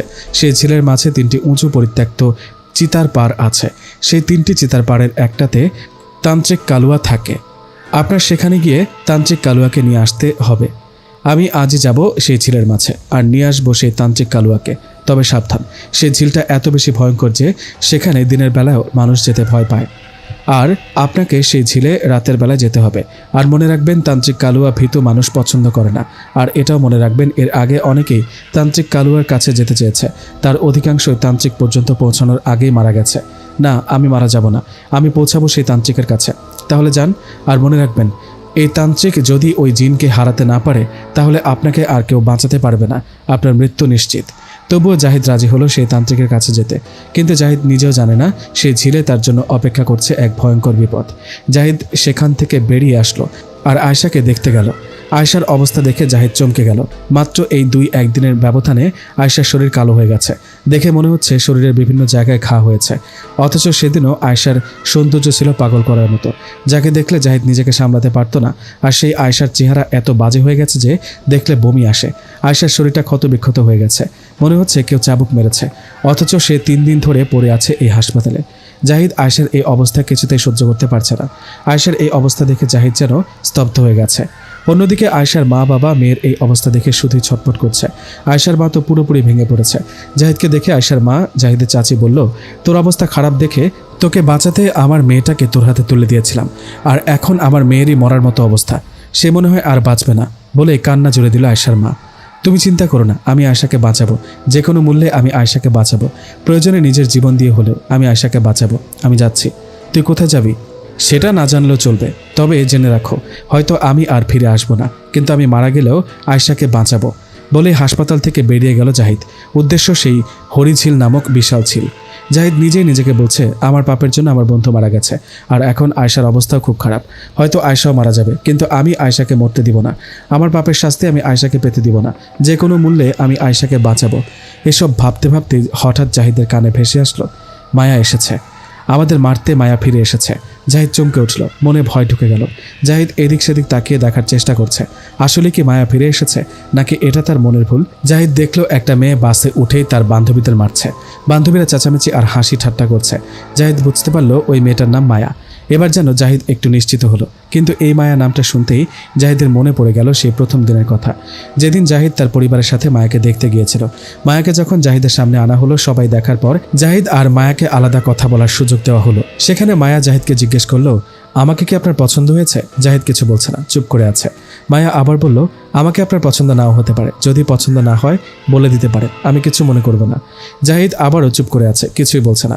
মায়া আবারও বলতে শুরু করলো, জানেন, আমি কোনোদিন কোনো পুরুষের সামনে যাইনি। কেন জানেন?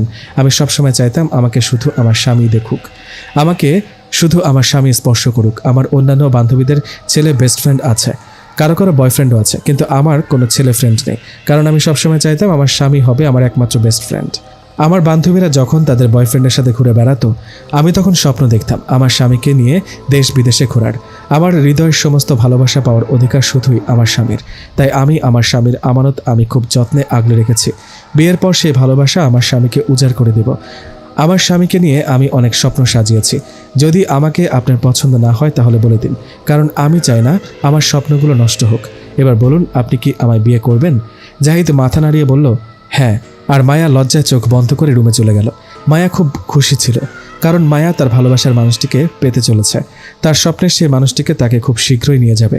মায়া ভেবেছিল জাহিদ একটু বেশি লাজুক, তাই মেয়েদের সামনে কথা বলতে পারে না।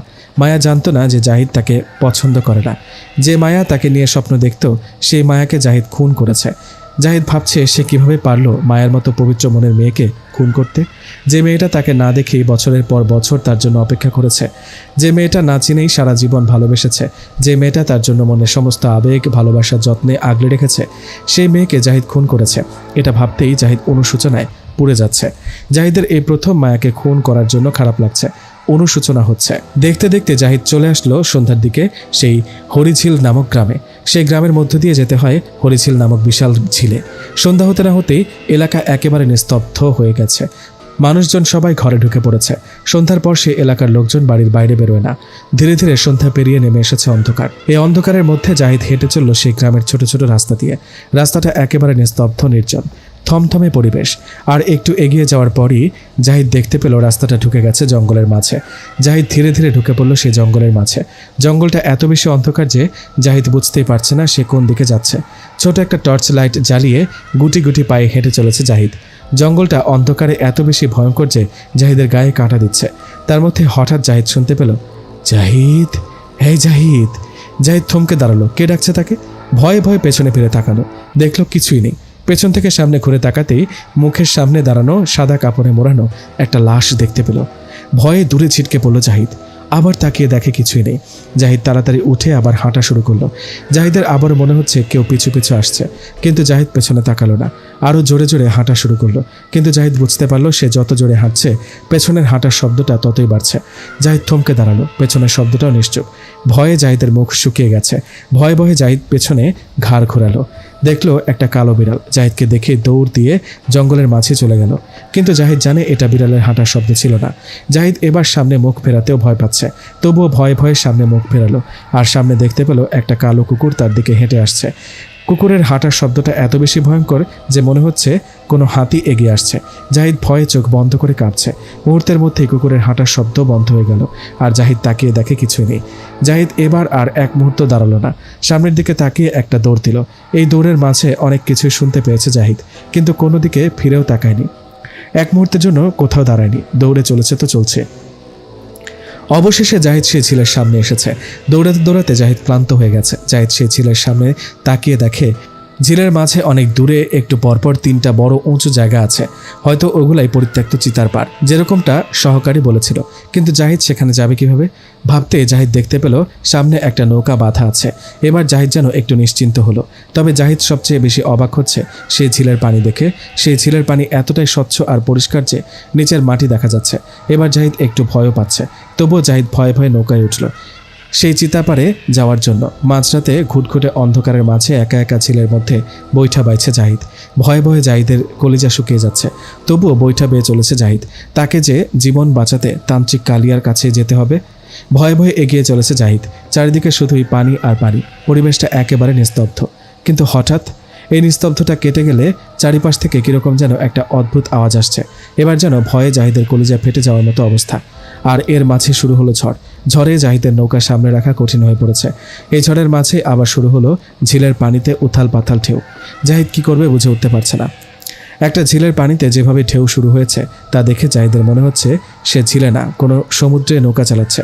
জাহিদ ভয়ে কাঁপছে আর ভাবছে হয়তো আর ওই তান্ত্রিকের কাছে যাওয়া হবে না, আয়শাকেও আর বাঁচানো হবে না। এই ঝড়ের মাঝে জাহিদ কি করবে বুঝে উঠতে পারছে না। ভয়ে তার শরীর বরফের মতো ঠান্ডা হয়ে গেছে। তবুও মনোবল শক্ত করে বৈঠা বাইছে জাহিদ আর ভাবছে নিজে মারা গেলেও আয়শাকে বাঁচাতে হবে। তাই নৌকা নিয়ে এগিয়ে চলেছে জাহিদ, কিন্তু সেটা আর বেশিক্ষণ পারল না। প্রচণ্ড ঝড় আর ঢেউয়ের মাঝে জাহিদের নৌকাটা ডুবে গেল। জাহিদ সাঁতারও জানে না। জাহিদ গভীর পানিতে ডুবে যাচ্ছে আর ভেসে থাকার জন্য ছটফট করছে, কিন্তু পারছে না। এরকম কঠিন মুহূর্তে জাহিদ দেখতে পেল তার দিকে ভেসে আসছে একটি ভেলা। জাহিদ খুব কষ্টে ভেলাটা ধরে ভেসে উঠেছে। জাহিদ ভেলাটা ধরতে পেরে যেন নতুন জীবন ফিরে পেয়েছে। কিন্তু হঠাৎ জাহিদের চোখ যায় ভেলাটার উপরে, আর ভয়ে জাহিদ শিউরে ওঠে। জাহিদ দেখতে পেল ভেলার উপরে কাফনে মোড়ানো একটা লাশ তার দিকে তাকিয়ে আছে। লাশটা দেখে জাহিদের আত্মা যায় যায় অবস্থা। এখন জাহিদ কি করবে ভেবে পাচ্ছে না। ভেলাটা ছেড়েও দিতে পারছে না, কারণ জাহিদ সাঁতার পারে না। ভেলাটা ছেড়ে দিলে জাহিদের মৃত্যু নিশ্চিত। তাই জাহিদ ভয়ে কাঁপতে কাঁপতে ভেলাটা ধরে আছে। এই লাশসহ ভেলাটা আঁকড়ে ধরে জাহিদ এগিয়ে যাচ্ছে ওই পরিত্যক্ত চিতাপাড়ের দিকে। গভীর রাতে অভিশপ্ত ঝিলের মাঝে একটা লাশের সাথে পথ চলা কতটা ভয়ঙ্কর হতে পারে সেটা ভাবলেই গা শিউরে ওঠে। অথচ এই কাজটি করতে হচ্ছে জাহিদকে। নিজের জীবন বাঁচাতে আর আয়শাকে বাঁচাতে হলে জাহিদকে সেই তান্ত্রিকের কাছে পৌঁছাতেই হবে। অবশেষে জাহিদ সেই লাশসহ ভেলাটা আঁকড়ে ধরে চিতাপাড়ে এসে পৌঁছালো আর ঝিলের দিকে তাকিয়ে দেখলো ঝড় থেমে গেছে। ঝিলের পানির স্রোতও নেই, সবই নীরব। আর এই চিতাপাড়টা একদম নিস্তব্ধ, কোলাহল মুক্ত, গা ছমছমে পরিবেশ। জাহিদ শুনেছে যে এই ঝিলের পানি আগে এত বেশি ছিল না। আগে শুধু বর্ষাকালে এই ঝিলে পানি থাকতো, আর সারা বছর এই ঝিল শুকনো থাকতো। আর সে সময় মানুষ এই 3টা উঁচু জায়গায় মৃত মানুষের চিতা জ্বালাতো। কিন্তু গত 20 বছর ধরে এই ঝিলের পানি শুকায় না, আর সেই থেকে এই ঝিলে আর এই গ্রামে ঘটে সব অদ্ভুত অদ্ভুত জিনিস। রাত্রিবেলা নাকি এই ঝিলের মাছ থেকে ভেসে আসে মানুষের কান্নার শব্দ, আর মাঝে মাঝে রাত্রিবেলা এই ঝিলের মাঝখানে চিতা জ্বলে। অথচ রাত্রিবেলা এই ঝিলের আশেপাশেও কখনো মানুষ আসে না, আর তাই সন্ধ্যা নামলেই এই এলাকার লোকজন বাড়ির বাইরে বেরোয় না। অথচ জাহিদ মাঝরাতে এই এলাকায় অভিশপ্ত ঝিলের মাঝখানে একটি চিতা পাড়ে একা দাঁড়িয়ে আছে। জাহিদ ভয়ে শুধু কাঁপছে, এক পাও এগোনোর সাহস পাচ্ছে না। ঘুটঘুটে অন্ধকার, নিস্তব্ধ পরিবেশ, যেন অন্ধকারই জাহিদকে গিলে খাবে। তবুও জাহিদ নিজেকে শক্ত করে মনে একটু সাহস নিয়ে সামনের দিকে পা বাড়ালো। জাহিদ যতবারই পা বাড়াচ্ছে জাহিদের মনে হচ্ছে সে মানুষের হাড়গোড় মারিয়ে এগিয়ে চলেছে। জাহিদের নিজের হাঁটার শব্দটাই জাহিদকে বেশি ভয় দেখাচ্ছে। এই নির্জন স্থানে একা একা হেঁটে চলেছে জাহিদ। একটু এগোতেই সামনে জাহিদ একটা ছোট ঘর দেখতে পায়। ঘরটা দেখে জাহিদের সমস্ত ভয় দূর হয়ে গেল। জাহিদ ভাবল সে তান্ত্রিকের কাছে পৌঁছে গেছে। জাহিদ ওই ঘটনার দিকে দৌড়ে যায় আর আনন্দের সাথে দরজায় নক করে, কিন্তু দরজার ওপাশ থেকে কোনো সাড়া শব্দ পাচ্ছে না। তাই জাহিদ দরজা ধাক্কা দিল, আর মুহূর্তের মধ্যেই দরজা খুলে জাহিদের ওপর একটা ঝুলন্ত কঙ্কাল ছুঁড়ে পড়ল। জাহিদ ভয়ে আটকে উঠল। মানুষের কঙ্কাল দেখে জাহিদ ভয়ে কাঁপতে শুরু করলো। ভেতরে তান্ত্রিককে না দেখতে পেয়ে জাহিদ ভয়ে ভয়ে পিছিয়ে আসলো। জাহিদ মনে মনে ভয় নিয়ে ধীরে ধীরে হাঁটছে এই চিতাপাড় দিয়ে, আর তান্ত্রিককে খুঁজছে, কিন্তু তান্ত্রিককে কোথাও পাচ্ছে না জাহিদ। জাহিদ হতাশ হয়ে বসে পড়ল মাটিতে। বসে বসে ভাবছে সে যদি তান্ত্রিককে না পায় তাহলে তো মায়া সবাইকে শেষ করে দিবে, তার সব পরিশ্রম নষ্ট হয়ে যাবে। সে কোন মুখ নিয়ে বাড়িতে ফিরবে? এসব ভাবনার মধ্যেই হঠাৎ জাহিদ শুনতে পায় কোনো মেয়ের কান্নার শব্দ। এই ঝিলের মাঝে একটা চিতাপাড়ে কে কাঁদছে? তাহলে কি মায়া ফিরে এসেছে? ভাবতে জাহিদের শরীর ভয়ে শিউরে উঠল। জাহিদ একবার ভাবছে এগিয়ে গিয়ে দেখবে কে কাঁদছে, আবার ভয়ে এগোতে সাহস পাচ্ছে না। তবুও জাহিদ এগিয়ে চলল ওই কান্নার শব্দের দিকে। গভীর রাতের অন্ধকারে ঝিলের মাঝে একটা মেয়ের কান্নার শব্দ আসছে, আর জাহিদ গুটি গুটি পায়ে এগিয়ে চলেছে ওই শব্দের দিকে। কিন্তু জাহিদের হঠাৎ মনে হলো কেউ তার পিছু পিছু আসছে। জাহিদ থমকে দাঁড়ালো, আর পেছনে তাকিয়ে দেখলো কেউ নেই। জাহিদ যেন প্রাণে বাঁচল। তবে জাহিদ বুঝতে পারলো এখানে তান্ত্রিক নেই, কিন্তু এখানে অন্য কিছু আছে। আর তখনই জাহিদের মনে পড়ল কবিরাজের সহকারীর কথা। সহকারী বলেছিল তান্ত্রিক কালিয়া ঝিলের মাঝে 3টা চিতাপাড়ের একটাতে আছে। তাই জাহিদ আর দেরি করল না, 2 নম্বর চিতাপাড়ে যাওয়ার জন্য ফিরে আসলো সেই লাশওয়ালা ভেলার কাছে। কিন্তু ভেলার মধ্যে লাশ দেখতে পেয়ে জাহিদের একটু ভয় করছে। জাহিদ ভেলায় ওঠার আগে সেই লাশটাকে ভেলা থেকে ফেলে দিল। তারপর জাহিদ সেই ভেলায় করে দ্বিতীয় চিতাপাড়ের দিকে রওনা দিল। জাহিদ ভাবছে যদি এখানে তান্ত্রিককে না পাওয়া যায় তাহলে ওই চিতাপাড়ে বেশিক্ষণ থাকা যাবে না, যে কোনো ধরনের বিপদ হতে পারে। অবশেষে জাহিদ পৌঁছে গেল সেই দ্বিতীয় চিতাপাড়ে, কিন্তু ভেলা থেকে মাটিতে পা রাখতেই জাহিদের শরীর কেঁপে উঠল।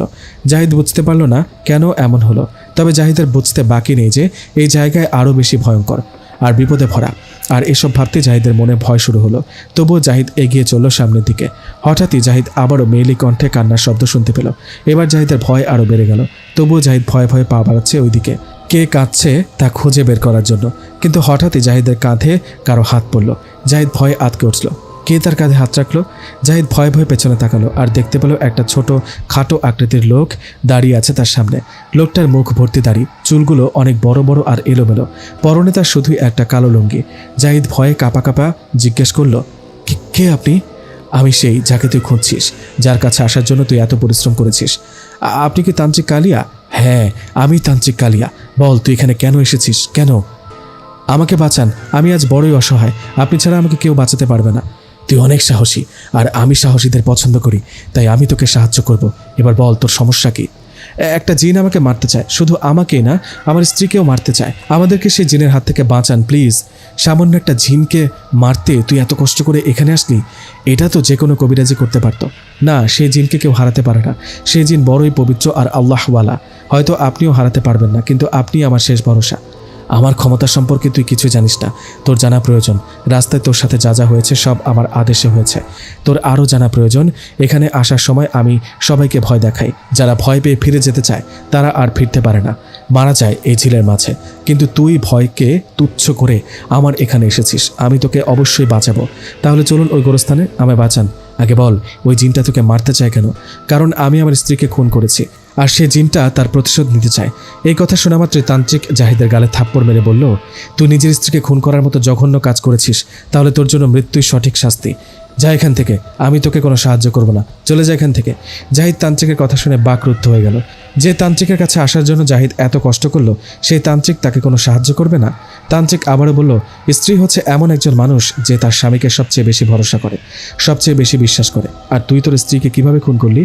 বলে রাখা ভালো, তান্ত্রিক কালিয়া আগে তান্ত্রিক ছিল না, সে তার স্ত্রীকে অনেক ভালোবাসত। কারা যেন তান্ত্রিকের স্ত্রীকে খুন করেছিল, আর সেই প্রতিশোধ নেওয়ার জন্যই সে তান্ত্রিক হয়েছে। আমি মায়াকে কখনোই আমার স্ত্রী হিসেবে মানতে পারিনি। আমার মা বাবা জোর করে আমায় বিয়ে করিয়েছে। আমি অন্য একজনকে ভালোবাসতাম, তাই বাধ্য হয়ে আমি এই খুন করেছি।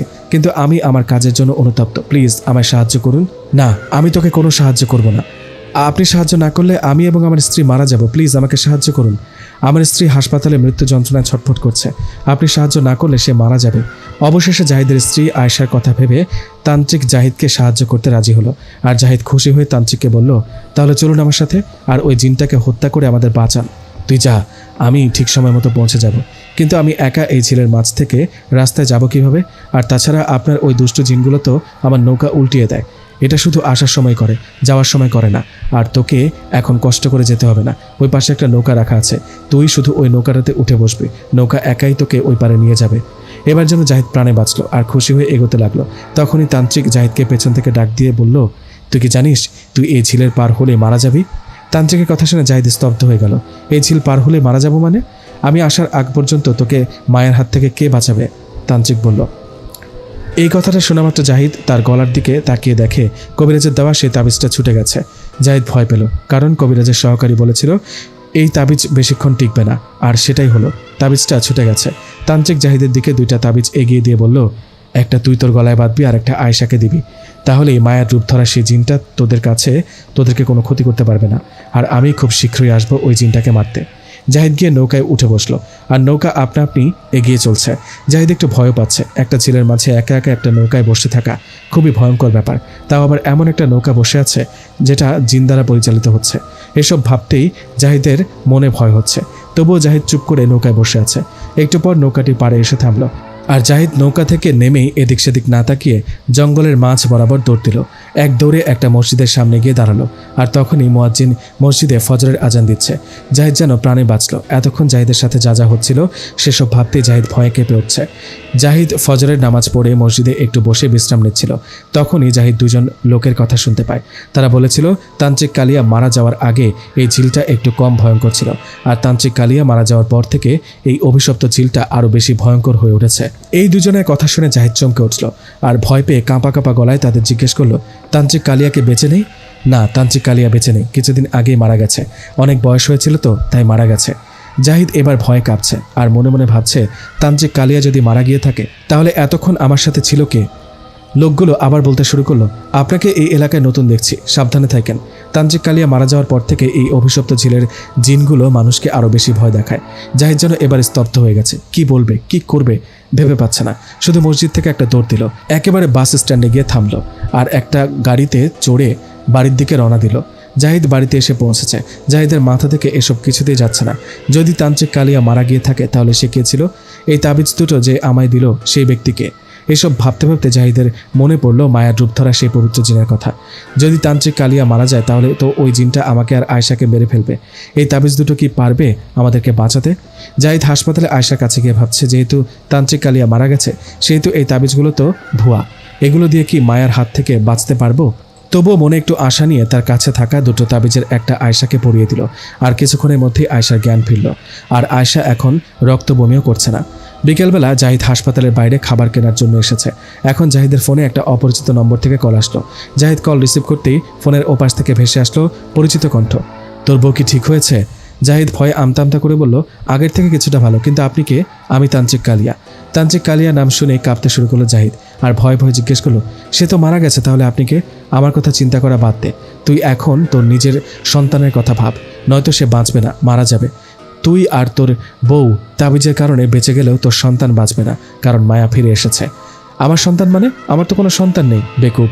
জাহিদকে বেকুব বলেই ফোনটা কেটে দিল তান্ত্রিক কালিয়া। আর জাহিদ দৌড়ে গেল হাসপাতালে। সেখানে গিয়ে দেখলো আয়েশা এখন মোটামুটি সুস্থ। আয়েশাকে সুস্থ দেখে জাহিদ একটু খুশি হলো, কিন্তু জাহিদের এই খুশি বেশিক্ষণ থাকলো না। আয়েশার পাশে থাকা নার্সটা জাহিদকে দেখে মুচকি মুচকি হেসে বলল, অভিনন্দন, আপনি বাবা হতে চলেছেন। আপনার স্ত্রীর গর্ভের সন্তান ও আপনার স্ত্রী দুজনেই সুস্থ আছে। এই কথাটা শুনে জাহিদের মাথায় যেন আকাশ ভেঙে পড়ল। জাহিদ খুশি হওয়ার বদলে ভীত হয়ে রুম থেকে বেরিয়ে আসলো। জাহিদ নিজের প্রথম সন্তানকে হারিয়ে ফেলবে এটা ভাবতে ভাবতে জাহিদের চোখ ঝাপসা হয়ে আসছে। ভয় আর ডিপ্রেশনে জাহিদের মস্তিষ্কে চাপ সৃষ্টি হয়, আর সেখানেই পড়ে যায় জাহিদ। জাহিদকে পড়ে যেতে দেখে রেহানা বেগম এবং আয়েশার মা বাবা দৌড়ে আসে আর জাহিদের চোখে পানি ছিটিয়ে জাহিদের জ্ঞান ফেরান। জাহিদ তখন ভয়ার্ত আর হতাশ চোখে তাকিয়ে আছে ওপরের দিকে। রেহানা বেগম জাহিদের এই অবস্থা দেখে জিজ্ঞেস করলো, কি হয়েছে তোর? তুই এমন করছিস কেন? জাহিদ নরম গলায় বলল, কিছু না। তোর কি কোনো সমস্যা হয়েছে যা আমাদেরকে বলতে পারছিস না? না, তেমন কিছু হয়নি, শরীরটা একটু দুর্বল। সত্য কথা লুকালো জাহিদ। জাহিদ সেখান থেকে উঠে চলে আসলো আয়েশার কাছে একান্তে কিছু কথা বলার জন্য। জাহিদ আয়েশাকে জিজ্ঞেস করলো, কেমন আছো? তুমি জানো, এই কয়েকদিন আমার মনে হয়েছে আমার বুকের ওপর একটা পাথর চাপা দেওয়া, কিন্তু তুমি এই তাবিজটা পরিয়ে দেওয়ার পর যেন বুকের ওপর থেকে পাথরটা সরে গেছে। এখন আমি ভালো আছি। তুমি কেমন আছো? আমি ভুল করেছি আয়েশা, আমার আর এসব ভালো লাগছে না। তোমাকে এমন দেখাচ্ছে কেন? এখন তো খুশি হওয়ার কথা, আমাদের নতুন অতিথি আসছে, আর ওই জিনটা তো আর আসতে পারবে না, তাই না? ও আমাদের কিচ্ছু করতে পারবে না, কিন্তু ও আমাদের সন্তানকে মেরে ফেলবে। কান্না জড়িত কণ্ঠে বলল জাহিদ। তাদের অনাগত সন্তান মারা যাবে এটা শুনে আয়েশা জাহিদকে জড়িয়ে ধরে কাঁদতে শুরু করলো। আর জাহিদ আবারও বলতে লাগলো, আমি ভুল করেছি আয়েশা, আমার মায়াকে মারা উচিত হয়নি। আমাদের অনাগত সন্তান যে এখনো ভূমিষ্ঠ হয়নি সে মারা যাবে এটা ভাবতেই কষ্টে আমার কলিজা ছিঁড়ে যাচ্ছে। তাহলে একবার ভাবো, মায়ার মা বাবার কি অবস্থা। তারা তো মায়াকে 20 বছর ধরে লালন পালন করে বড় করেছে, তারপর আমাকে বিশ্বাস করে তাদের মেয়েকে আমার হাতে তুলে দিয়েছিল, আর আমি তাদের সেই আদরের মেয়েকে মেরে ফেলেছি। না জানি তারা কত কষ্ট পাচ্ছে। আমি অনেক বড় অন্যায় করেছি, আমার শাস্তি পাওয়া উচিত আয়েশা, আমার শাস্তি পাওয়া উচিত।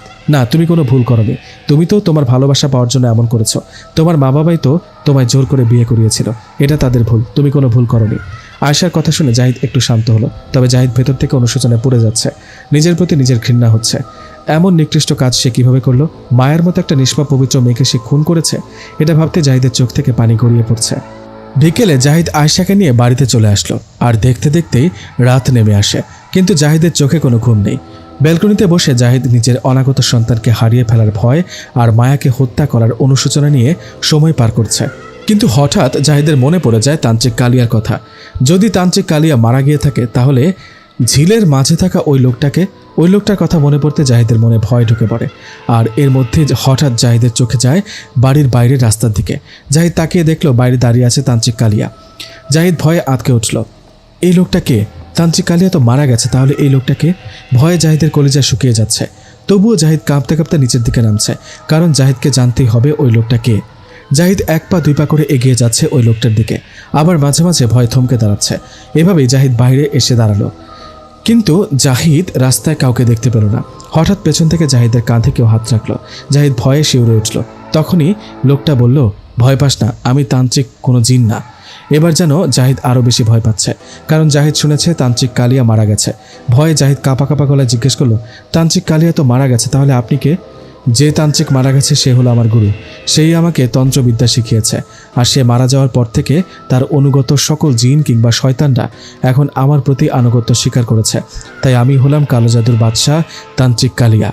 জাহিদ এবার একটু শান্ত হয়ে জিজ্ঞেস করলো, আপনি কি আমাকে বাঁচাতে পারবেন? তুই চিন্তা করিস না, আমি থাকতে তোর কিচ্ছুই হবে না। আর আমার অনাগত সন্তান, তাকে কি আপনি বাঁচাতে পারবেন না? হয়তোবা সম্ভব নয়। তান্ত্রিকের কথা শুনে জাহিদ হতাশ হয়ে গেল। সে তার অনাগত সন্তানকে বাঁচাতে পারবে না, এটা ভাবতে জাহিদের কষ্ট হচ্ছে। তান্ত্রিক আবারও বলল, তবে একটা উপায় আছে তোর সন্তানকে বাঁচানোর। কি সেই উপায়? সেই জিনকে বন্দি করতে হবে অথবা মারতে হবে।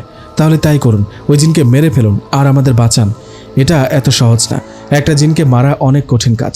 তাহলে এখন কি হবে? তুই চিন্তা করিস না, আমি চেষ্টা করব। আমি আজ রাতে ওই গোরস্থানে যাব আর ওই জিনকে বন্দি করব, বলেই চলে গেল তান্ত্রিক কালিয়া। আর জাহিদ ভাবছে, তান্ত্রিক কালিয়া কি পারবে ওই জিনকে হারাতে, নাকি তান্ত্রিকের অবস্থা হবে কবিরাজ গিয়াসউদ্দিনের মতো? ওই জিনটা যদি তান্ত্রিক কালিয়াকে মেরে ফেলে তাহলে তো আমিও শেষ। তান্ত্রিক কালিয়াই তো আমার শেষ ভরসা। কি হবে আজ রাতে? এসব ভাবতে ভাবতে জাহিদ রুমে গিয়ে ঘুমিয়ে পড়ল। কিন্তু হঠাৎ ঘুমের মধ্যে জাহিদ অনুভব করলো কেউ তার গলা চেপে ধরেছে। জাহিদের চোখ খুলে দেখলো আয়েশা তার গলা চেপে ধরেছে। জাহিদ আয়েশাকে দেখে বলল, কি করছো এসব? আমি তো মারা যাব, ছাড়ো আমাকে। কিন্তু আয়েশা ছাড়ছে না। আরও জোরে জাহিদের গলা চেপে ধরল। জাহিদ ছোটার চেষ্টা করছে কিন্তু পারছে না। আজ যেন আয়েশার গায়ে দর্শনের শক্তি এসে গেছে। জাহিদ খুব চেষ্টা করে কিছুতে আয়েশাকে সরাতে পারছে না। জাহিদ বাধ্য হয়ে আয়েশাকে লাথি মেরে খাট থেকে ফেলে দিল আর আয়েশা নিচে পড়ে জ্ঞান হারিয়ে ফেলল। জাহিদ আবার দৌড়ে আয়েশার কাছে গেল এবং আয়েশাকে দেখে বুঝতে পারল আয়েশা আর বেঁচে নেই। জাহিদ চিৎকার দিয়ে কেঁদে উঠল আর বলতে লাগলো, আমি এটা কি করলাম? নিজ হাতে আমার আয়েশাকে মেরে ফেললাম। আমার অনাগত সন্তানকে পৃথিবীর মুখ দেখার আগেই আমি নিজ হাতে খুন করলাম। কষ্টে জাহিদের বুকটা ফেটে যাচ্ছে আর তখনই জাহিদের নাকে ভেসে আসলো শরীর পচা সেই ভয়ঙ্কর গন্ধ। জাহিদ ভয়ে আটকে উঠল, কারণ জাহিদের বুঝতে বাকি রইল না যে মায়া ফিরে এসেছে। জাহিদ শুধুই কাঁপছে। ভয়ে আতঙ্কে জাহিদের হৃদস্পন্দন প্রায় থেমে গেছে। জাহিদ সামনের দিকে তাকিয়ে দেখে তার দিকে এগিয়ে আসছে মায়া। মায়ার শরীরটা আগের থেকেও বেশি পচে গেছে। শরীরের মাংসগুলো ফ্লোরে খসে খসে পড়ছে। সারাটা ফ্লোর রক্তে ভরে গেছে। ভয়ে জাহিদের রুহটা যেন বেরিয়ে যায় অবস্থা। মায়া জাহিদকে চিৎকার করে বলছে, দেখ, আপনজন হারানোর ব্যথা কত কষ্টের। তোর জানা উচিত প্রিয়জন মারা গেলে মানুষের কত কষ্ট হয়। তোরে আমি এতদিন মারিনি, কারণ আমি তোকে আগে বুঝাতে চেয়েছিলাম আপনজন হারানোর ব্যথা কেমন। তুই এখন নিজ হাতে তোর স্ত্রী সন্তানকে খুন করেছিস, আর এখন তোরও সময় শেষ। তুই মৃত্যুর জন্য প্রস্তুত হয়ে যা, তোর সময় শেষ। আর তখনই জাহিদ ঘুম থেকে লাফ দিয়ে ওঠে আর এদিক সেদিক তাকিয়ে দেখে মায়া নেই। আয়েশা তার পাশেই ঘুমিয়ে আছে। কিছুই হয়নি, সব ঠিক আছে। জাহিদ বুঝতে পারলো সে স্বপ্ন দেখেছে। এবার যেন জাহিদ প্রাণে বাঁচল। এতক্ষণ তো ভয়ে প্রায় মরে যাচ্ছিল। কিন্তু তখনই জাহিদের মনে পড়লো তান্ত্রিকের কথা। আজ রাতে তো তান্ত্রিক গোরস্থানে গেছে। তান্ত্রিক কি ওই জিনটাকে বন্দি করতে পেরেছে, নাকি তান্ত্রিক মারা গেছে? তান্ত্রিক ওই জিনটাকে বন্দি করতে না পারে তাহলে তো কি হবে? এসব ভাবতে জাহিদের মাথা নষ্ট হয়ে যাচ্ছে। জাহিদ আর ঘুমাতে পারছে না, অপেক্ষা করছে সকাল হওয়ার। অবশেষে জাহিদ ফজরের আজান শুনতে পেল আর মসজিদের উদ্দেশ্যে রওনা দিল। জাহিদ মসজিদে ফজরের নামাজ পড়ল। নামাজের পর জাহিদ তান্ত্রিকের জন্য অপেক্ষা করার ধৈর্য হারিয়ে ফেলেছে। তাই জাহিদ কিছু লোকজন নিয়ে বেরিয়ে পড়ল গোরস্থানের উদ্দেশ্যে। কিন্তু জাহিদ যখন সবাইকে নিয়ে গোরস্থানে পৌঁছালো, তখন জাহিদ যা দেখলো তাতে জাহিদের শরীর কেঁপে উঠল। তান্ত্রিক পড়ে আছে একটা কবরের পাশে। ভয়ে জাহিদের শরীর কাঁপছে। এগোনোর সাহস পাচ্ছে না। শুধু ভাবছে, এই তান্ত্রিক যদি মারা যায় তাহলে তাকে কে বাঁচাবে? তার অনাগত সন্তানকে কে বাঁচাবে? এসব ভাবতে ভাবতে জাহিদ এক পা দুই পা করে এগিয়ে যাচ্ছে ওই তান্ত্রিকের দিকে। জাহিদ ওই তান্ত্রিককে স্পর্শ করার সাহস পাচ্ছে না। তবুও মনে ভয় নিয়েই তান্ত্রিকের নাকের কাছে আঙুল ধরল জাহিদ। দেখলো তান্ত্রিকের শ্বাস চলছে।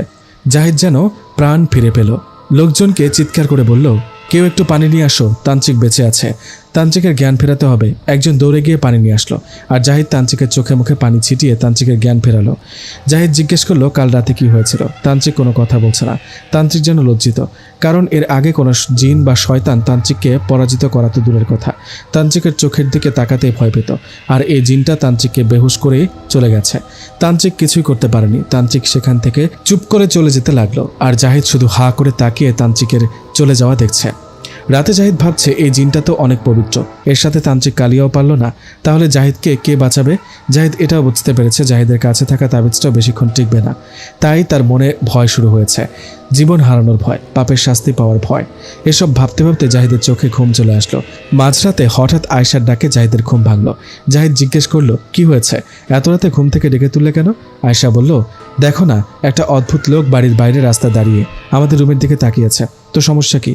আমি প্রথমে এটা নিয়ে না ভাবলেই এখন আমার কাছে বিষয়টি সন্দেহজনক লাগছে, কারণ ওই লোকটি সন্ধ্যা থেকে বাড়ির বাইরে দাঁড়িয়ে আছে। জাহিদ অবাক হয়ে বলল, কি?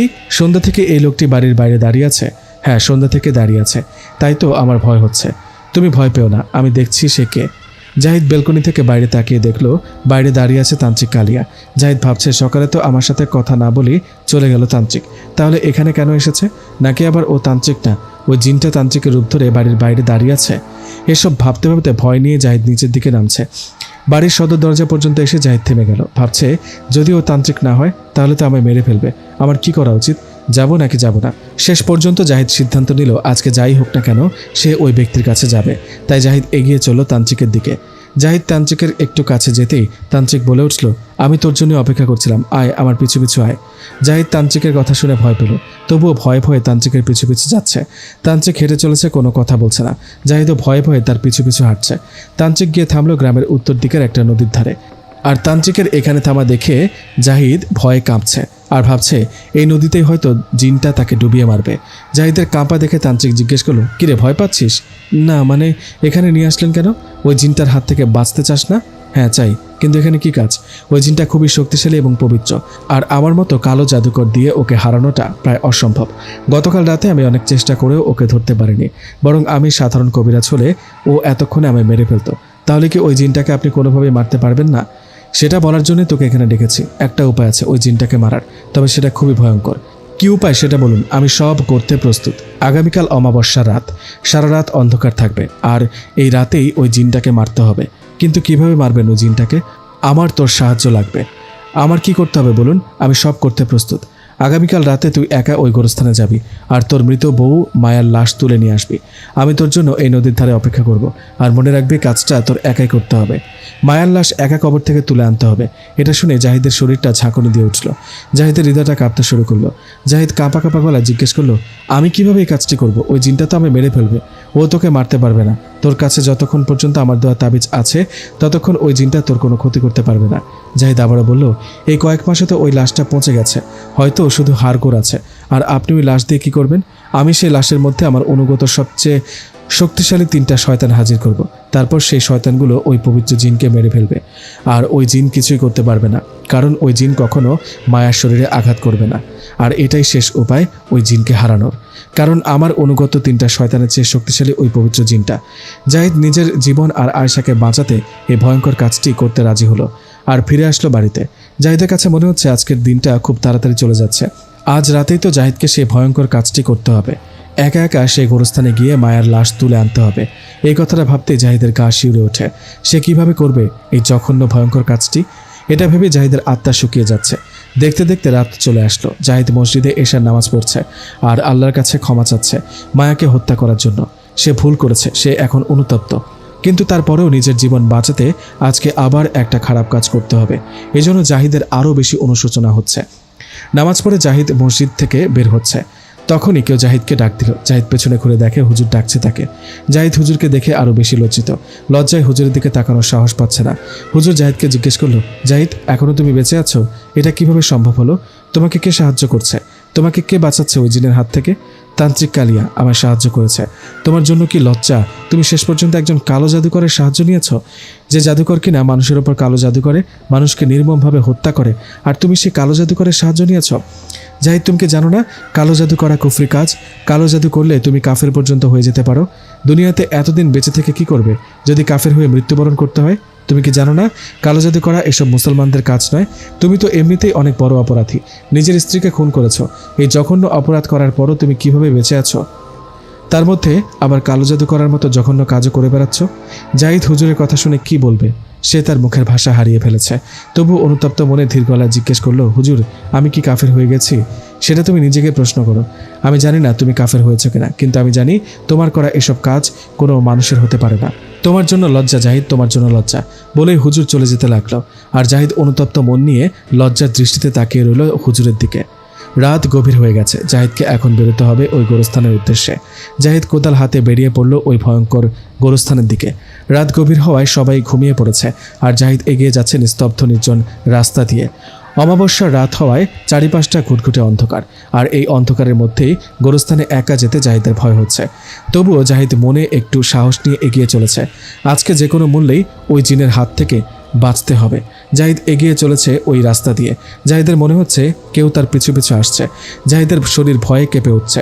যদিও জাহিদ জানে আজকে জিনটা তার কোনো ক্ষতি করতে পারবে না, তবুও জাহিদ ভয়ে কাঁপছে। একটা নিস্তব্ধ নির্জন রাস্তার কোদাল হাতে গোরস্থানের দিকে হেঁটে চলা তো কম ভয়ের কাজ না। অবশেষে জাহিদ সেই ভয়ঙ্কর গোরস্থানে এসে উপস্থিত হয়েছে। ভয়ে জাহিদের আত্মা বেরিয়ে যায় অবস্থা। তবুও মনোবল শক্ত করে একটু একটু করে এগিয়ে যাচ্ছে জাহিদ। কোদালটা হাতে নিয়ে মায়ার কবর খুঁড়তে যাবে, তখনই জাহিদের মস্তিষ্কে ভেসে উঠল হুজুরের বলা সেই কথাগুলো। দুনিয়াতে এতদিন বেঁচে থেকে কি করবে যদি কাফের হয়ে মৃত্যুবরণ করতে হয়? তুমি তো অনেক বড় অপরাধী, নিজের স্ত্রীকে খুন করেছো। তুমি তো জাদুকরের সাহায্য নিয়ে কুফরি করছো। তুমি অনেক বড় অপরাধী। এসব ভাবতে জাহিদের হাত থেকে কোদালটা পড়ে গেল। জাহিদ মাটিতে বসে পড়ল, আর কেঁদে কেঁদে অনুশোচনা নিয়ে নিজেকে নিজেই বলতে লাগলো, জাহিদ তুই তো খুনি, তুই নিজের স্ত্রীকে খুন করেছিস। তোর তো বেঁচে থাকার কোনো অধিকার নেই, তাহলে তুই কেন বেঁচে আছিস? তোর জন্য মৃত্যুই সঠিক শাস্তি। বলেই জাহিদ উঠে দাঁড়ালো, আর আকাশের দিকে মুখ তুলে চিৎকার করে বলল, আমি খুন করেছি, সেজন্য আমি অনুতপ্ত। তবে হে আল্লাহ, তুমি সাক্ষী থাকো, আমি অপরাধী হয়ে বাঁচতে চাই না। আমি ঈমান নিয়ে মরতে চাই। ওয়াল্লাহি বিল্লাহি, আল্লাহর শপথ, আমি ঈমান নিয়ে মরতে চাই। বলেই জাহিদ তার গলায় থাকা তাবিজ ছুঁড়ে মারল আকাশের দিকে, আর সাথে সাথে চারিপাশে নিস্তব্ধতা কেটে গেল। গোরস্থানে প্রচণ্ড বেগে বাতাস শুরু হলো। মুহূর্তের মধ্যে সব লণ্ডভণ্ড হয়ে যেতে লাগলো, আর জাহিদের নাকে ভেসে আসলো মায়ের শরীর পচা সেই ভয়ঙ্কর গন্ধটা। জাহিদ বুঝতে পারল সে দাঁড়িয়ে আছে ভয়ঙ্কর মৃত্যুর মুখে। খুব শীঘ্রই তার জীবনের সমাপ্তি ঘটবে। গোরস্থানের এই হিম শীতল করা বাতাসে জাহিদের শরীর কাঁপছে। তবে আজকে জাহিদ মৃত্যুর ভয়ে কাঁপছে না। জাহিদ কাঁপছে ওই কবরের ভয়ে, যেখানে তার পাপের শাস্তি দেওয়া হবে। আজকে জাহিদের মনটা অস্থির হয়ে উঠেছে, তবে সে ওই জিনের ভয়ে নয়, মায়াকে হত্যা করার অনুশোচনায়। শরীর পচা সেই ভয়ঙ্কর গন্ধটা ধীরে ধীরে তীব্র হয়ে আসছে। জাহিদ বুঝতে পারল ওই জিনের সামনে আসার সময় ঘনিয়ে এসেছে। জাহিদ শান্তভাবে দাঁড়িয়ে থেকে মৃত্যুর অপেক্ষা করছে, কিন্তু হঠাৎ সেই ভয়ঙ্কর গন্ধ আসা বন্ধ হয়ে গেল। ধীরে ধীরে গোরস্থানে বাতাসও থেমে গেল, কিন্তু ওই জিনটা এখনও আসলো না। জাহিদ দাঁড়িয়ে আছে সেই গোরস্থানে, কিন্তু মায়া আজকে আর আসলো না। দেখতে দেখতে ফজরের আজান দিয়ে ফেলল, কিন্তু মায়া আজকে আসলো না। সে জিনটা জাহিদকে হত্যা করেনি, সে বেঁচে আছে। এতে জাহিদ খুশি হয়নি, কারণ সে আজকে তার পাপের শাস্তি পাওয়ার অপেক্ষায় ছিল, কিন্তু ওই জিনটা আসেনি। জাহিদ হতাশ হয়ে গোরস্থান থেকে চলে আসলো। মসজিদে ফজরের নামাজ পড়ে কান্না জড়িত কণ্ঠে তওবা করল, কিন্তু জাহিদের মন এতেও শান্ত হলো না। জাহিদ ফজরের নামাজ পড়ে বাড়িতে চলে আসলো। জাহিদকে দেখে আয়েশা বলতে লাগলো, কোথায় ছিলে সারা রাত?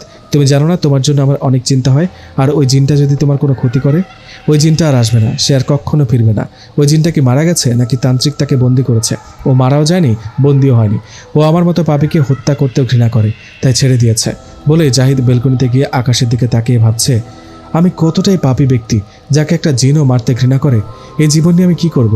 আমি কিভাবে পারলাম মায়ের মতো একটা পবিত্র মনের মেয়েকে খুন করতে? আমার শাস্তি হওয়া উচিত, আমার ফাঁসি হওয়া উচিত। এভাবেই কেটে গেল 2 দিন। জাহিদ নিজেকে কিছুতেই ক্ষমা করতে পারছে না। সে ধীরে ধীরে ভেঙে পড়েছে। সে নিজেকে একজন শাস্তি না পাওয়া অপরাধী ভাবছে। তার এই জীবন ভালো লাগছে না, শুধু মনের ভেতরে একটাই চাওয়া, তার শাস্তি পেতে হবে। সকালবেলা ফজরের নামাজের পরে জাহিদ আয়েশার কাছে গিয়ে হাত ধরে বলল, আয়েশা, তুমি কি আমায় ভালোবাসো? এটা কেমন কথা? আমি তো তোমার ছাড়া এক মুহূর্ত থাকতে পারি না, আর তুমি জিজ্ঞেস করছো আমি তোমাকে ভালোবাসি কিনা। আচ্ছা আয়েশা, কেউ যদি আমাকে খুন করে তখন তুমি কি কষ্ট পাবে? এবার আয়েশা জাহিদকে জড়িয়ে ধরে কেঁদে দিয়ে বলল, আমি তোমাকে ছাড়া বাঁচব না। তোমার কিছু হলে আমিও মারা যাব। আর যে আমাকে খুন করবে তুমি কি তাকে ক্ষমা করতে পারবে? কখনোই না। আমি তাকে নিজ হাতে হত্যা করব। তাহলে একবার ভাবো, আমি নিজে যাকে হত্যা করেছি তাকে আমার মতো অনেকেই ভালোবাসত। তাহলে কি আমার শাস্তি পাওয়া উচিত না? এসব তুমি কি বলছো? তুমি কোথাও যেতে পারবে না। এভাবে এত বড় একটা অপরাধ করে যদি শাস্তি না পাই, তাহলে আমি নিজেকে কখনোই ক্ষমা করতে পারবো না। আমি জিন্দা লাশ হয়ে যাব। আমি লাশ হয়ে বেঁচে থাকতে চাই না। আমি পুলিশের কাছে আত্মসমর্পণ করব। তখন আমার ফাঁসি হলেও আমি নিশ্চিন্তে মরতে পারবো। আয়েশা জাহিদের কথা শুনে স্তব্ধ হয়ে গেছে, কথা বলার শক্তি হারিয়ে ফেলেছে। জাহিদ আবার বলল, আয়েশা, আমার একটা অনুরোধ রাখবে? আয়েশা চোখের পানি ফেলে বলল, কি? আদালত যদি আমার ফাঁসি দেয় তাহলে আমার কবরটা মায়ের কবরের পাশে দিও। জাহিদের কথা শুনে আয়েশা শুধু কেঁদে যাচ্ছে, আর কাঁদতে কাঁদতে বলল, আমি তোমাকে কোথাও যেতে দিব না, তুমি এখানেই থাকবে। জাহিদ আবারও বলল, তোমার গর্ভে থাকা আমার সন্তানকে তুমি মায়ার মতো পবিত্র মনের মানুষ বানানোর চেষ্টা করবে। আর যদি মেয়ে সন্তান হয় তাহলে তার নাম রেখো মায়া। আমি চলে যাচ্ছি, হয়তো আর কখনো ফিরবো না। তুমি ভালো থেকো, আমার সন্তানের যত্ন নিও। বলেই জাহিদ আয়েশাকে ছেড়ে বাড়ি থেকে বেরিয়ে যাচ্ছে, আর আয়েশা মাটিতে বসে হাউমাউ করে কাঁদছে। আয়েশার কান্না শুনতে পেয়ে বাড়ির সবাই দৌড়ে আসলো আর জিজ্ঞেস করলো, কি হয়েছে? জাহিদ চলে যাচ্ছে মা, জাহিদ চলে যাচ্ছে। কোথায় আর যাবে? একটু পর আবার ফিরে আসবে। না, ও আর ফিরে আসবে না, ওর ফাঁসি হবে, ও মারা যাবে। বলে হাউমাউ করে কাঁদছে আয়েশা। ফাঁসি হবে মানে? ও কি করেছে? রেহানা বেগম বললেন, সেদিন মায়া ছাদ থেকে এমনি পড়ে যায়নি, জাহিদ মায়াকে ধাক্কা মেরে ফেলে দিয়েছিল। সেজন্য জাহিদ অনুশোচনায় ভুগছে, আর তাই আজ নিজেকে পুলিশের হাতে তুলে দেবে। ওকে আটকান মা, নয়তো ওর ফাঁসি হবে। নিজের ছেলে যত বড় অন্যায় করুক না কেন, কোনো মা কি ছেলের ফাঁসির কথা শুনে ঠিক থাকতে পারে?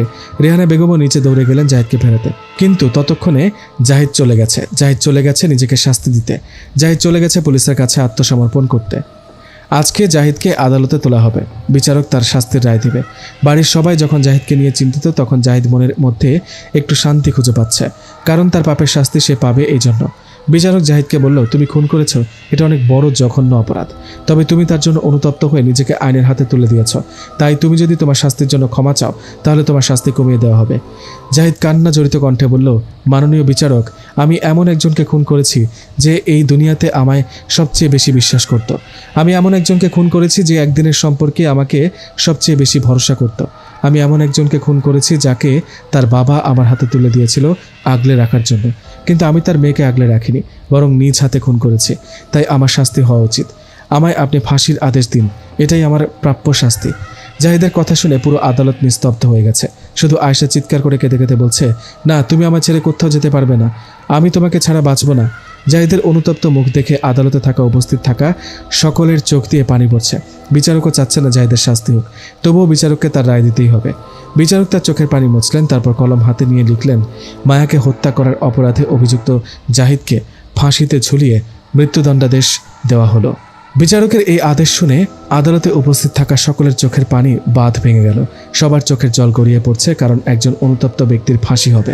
জাহিদের অনুতপ্ত চেহারা দেখে মায়ার বাবার অন্তরও সেদিন গলে গিয়েছিল। তাই পরবর্তীতে মায়ার বাবার ইচ্ছার জন্য আদালত জাহিদের এই রায় বাতিল করে। মায়াকে খুন করার অপরাধে জাহিদকে 5 বছরের জেল দেওয়া হয়। জাহিদ জেলে পড়ে আছে কয়েক বছর ধরে। এর মধ্যে জাহিদের একটা মেয়েও হয়েছে, তার নাম রেখেছে মায়া। তবে এখনও জাহিদ ভুলতে পারে না তার এই অপরাধের কথা।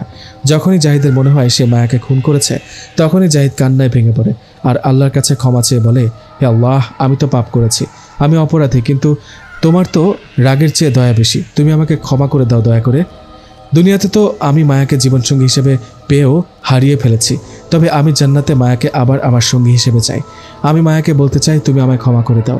আমি সেদিন তোমার সাথে অন্যায় করেছিলাম, জানি না মায়া আমায় ক্ষমা করবে কিনা, তবে আমি মায়ার কাছে ক্ষমা চাইব, তুমি সেই সুযোগ দিও আমায়।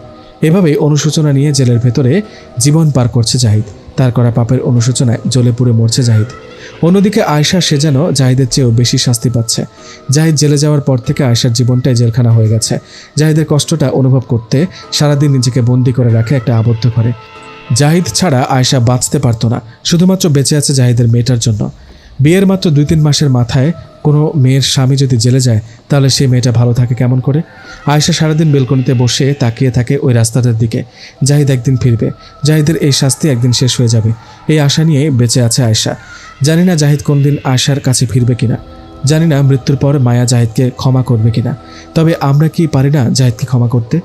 আল্লাহ তাআলা পবিত্র কোরআনে বলেছেন, হে আমার বান্দারা, যারা নিজেদের প্রতি সীমাহীন জুলুম করেছ, তোমরা আল্লাহর রহমত হতে নিরাশ হও না। নিশ্চয়ই আল্লাহ তাআলা সব গুনাহ ক্ষমা করে দেবেন, নিশ্চয়ই তিনি ক্ষমাশীল, পরম দয়ালু। সূরা জুমার আয়াত 53। গল্পটি কেমন লাগলো আপনাদের কাছে অবশ্যই একটা কমেন্ট করে জানাবেন। আর আমি আপনাদের মতো সুন্দর ভিউয়ার্সদের হারাতে চাই না, তাই সামনে আসছে রহস্যে ঘেরা নতুন নতুন আরও অনেক গল্প। আমাদের সাথেই থাকুন। ধন্যবাদ।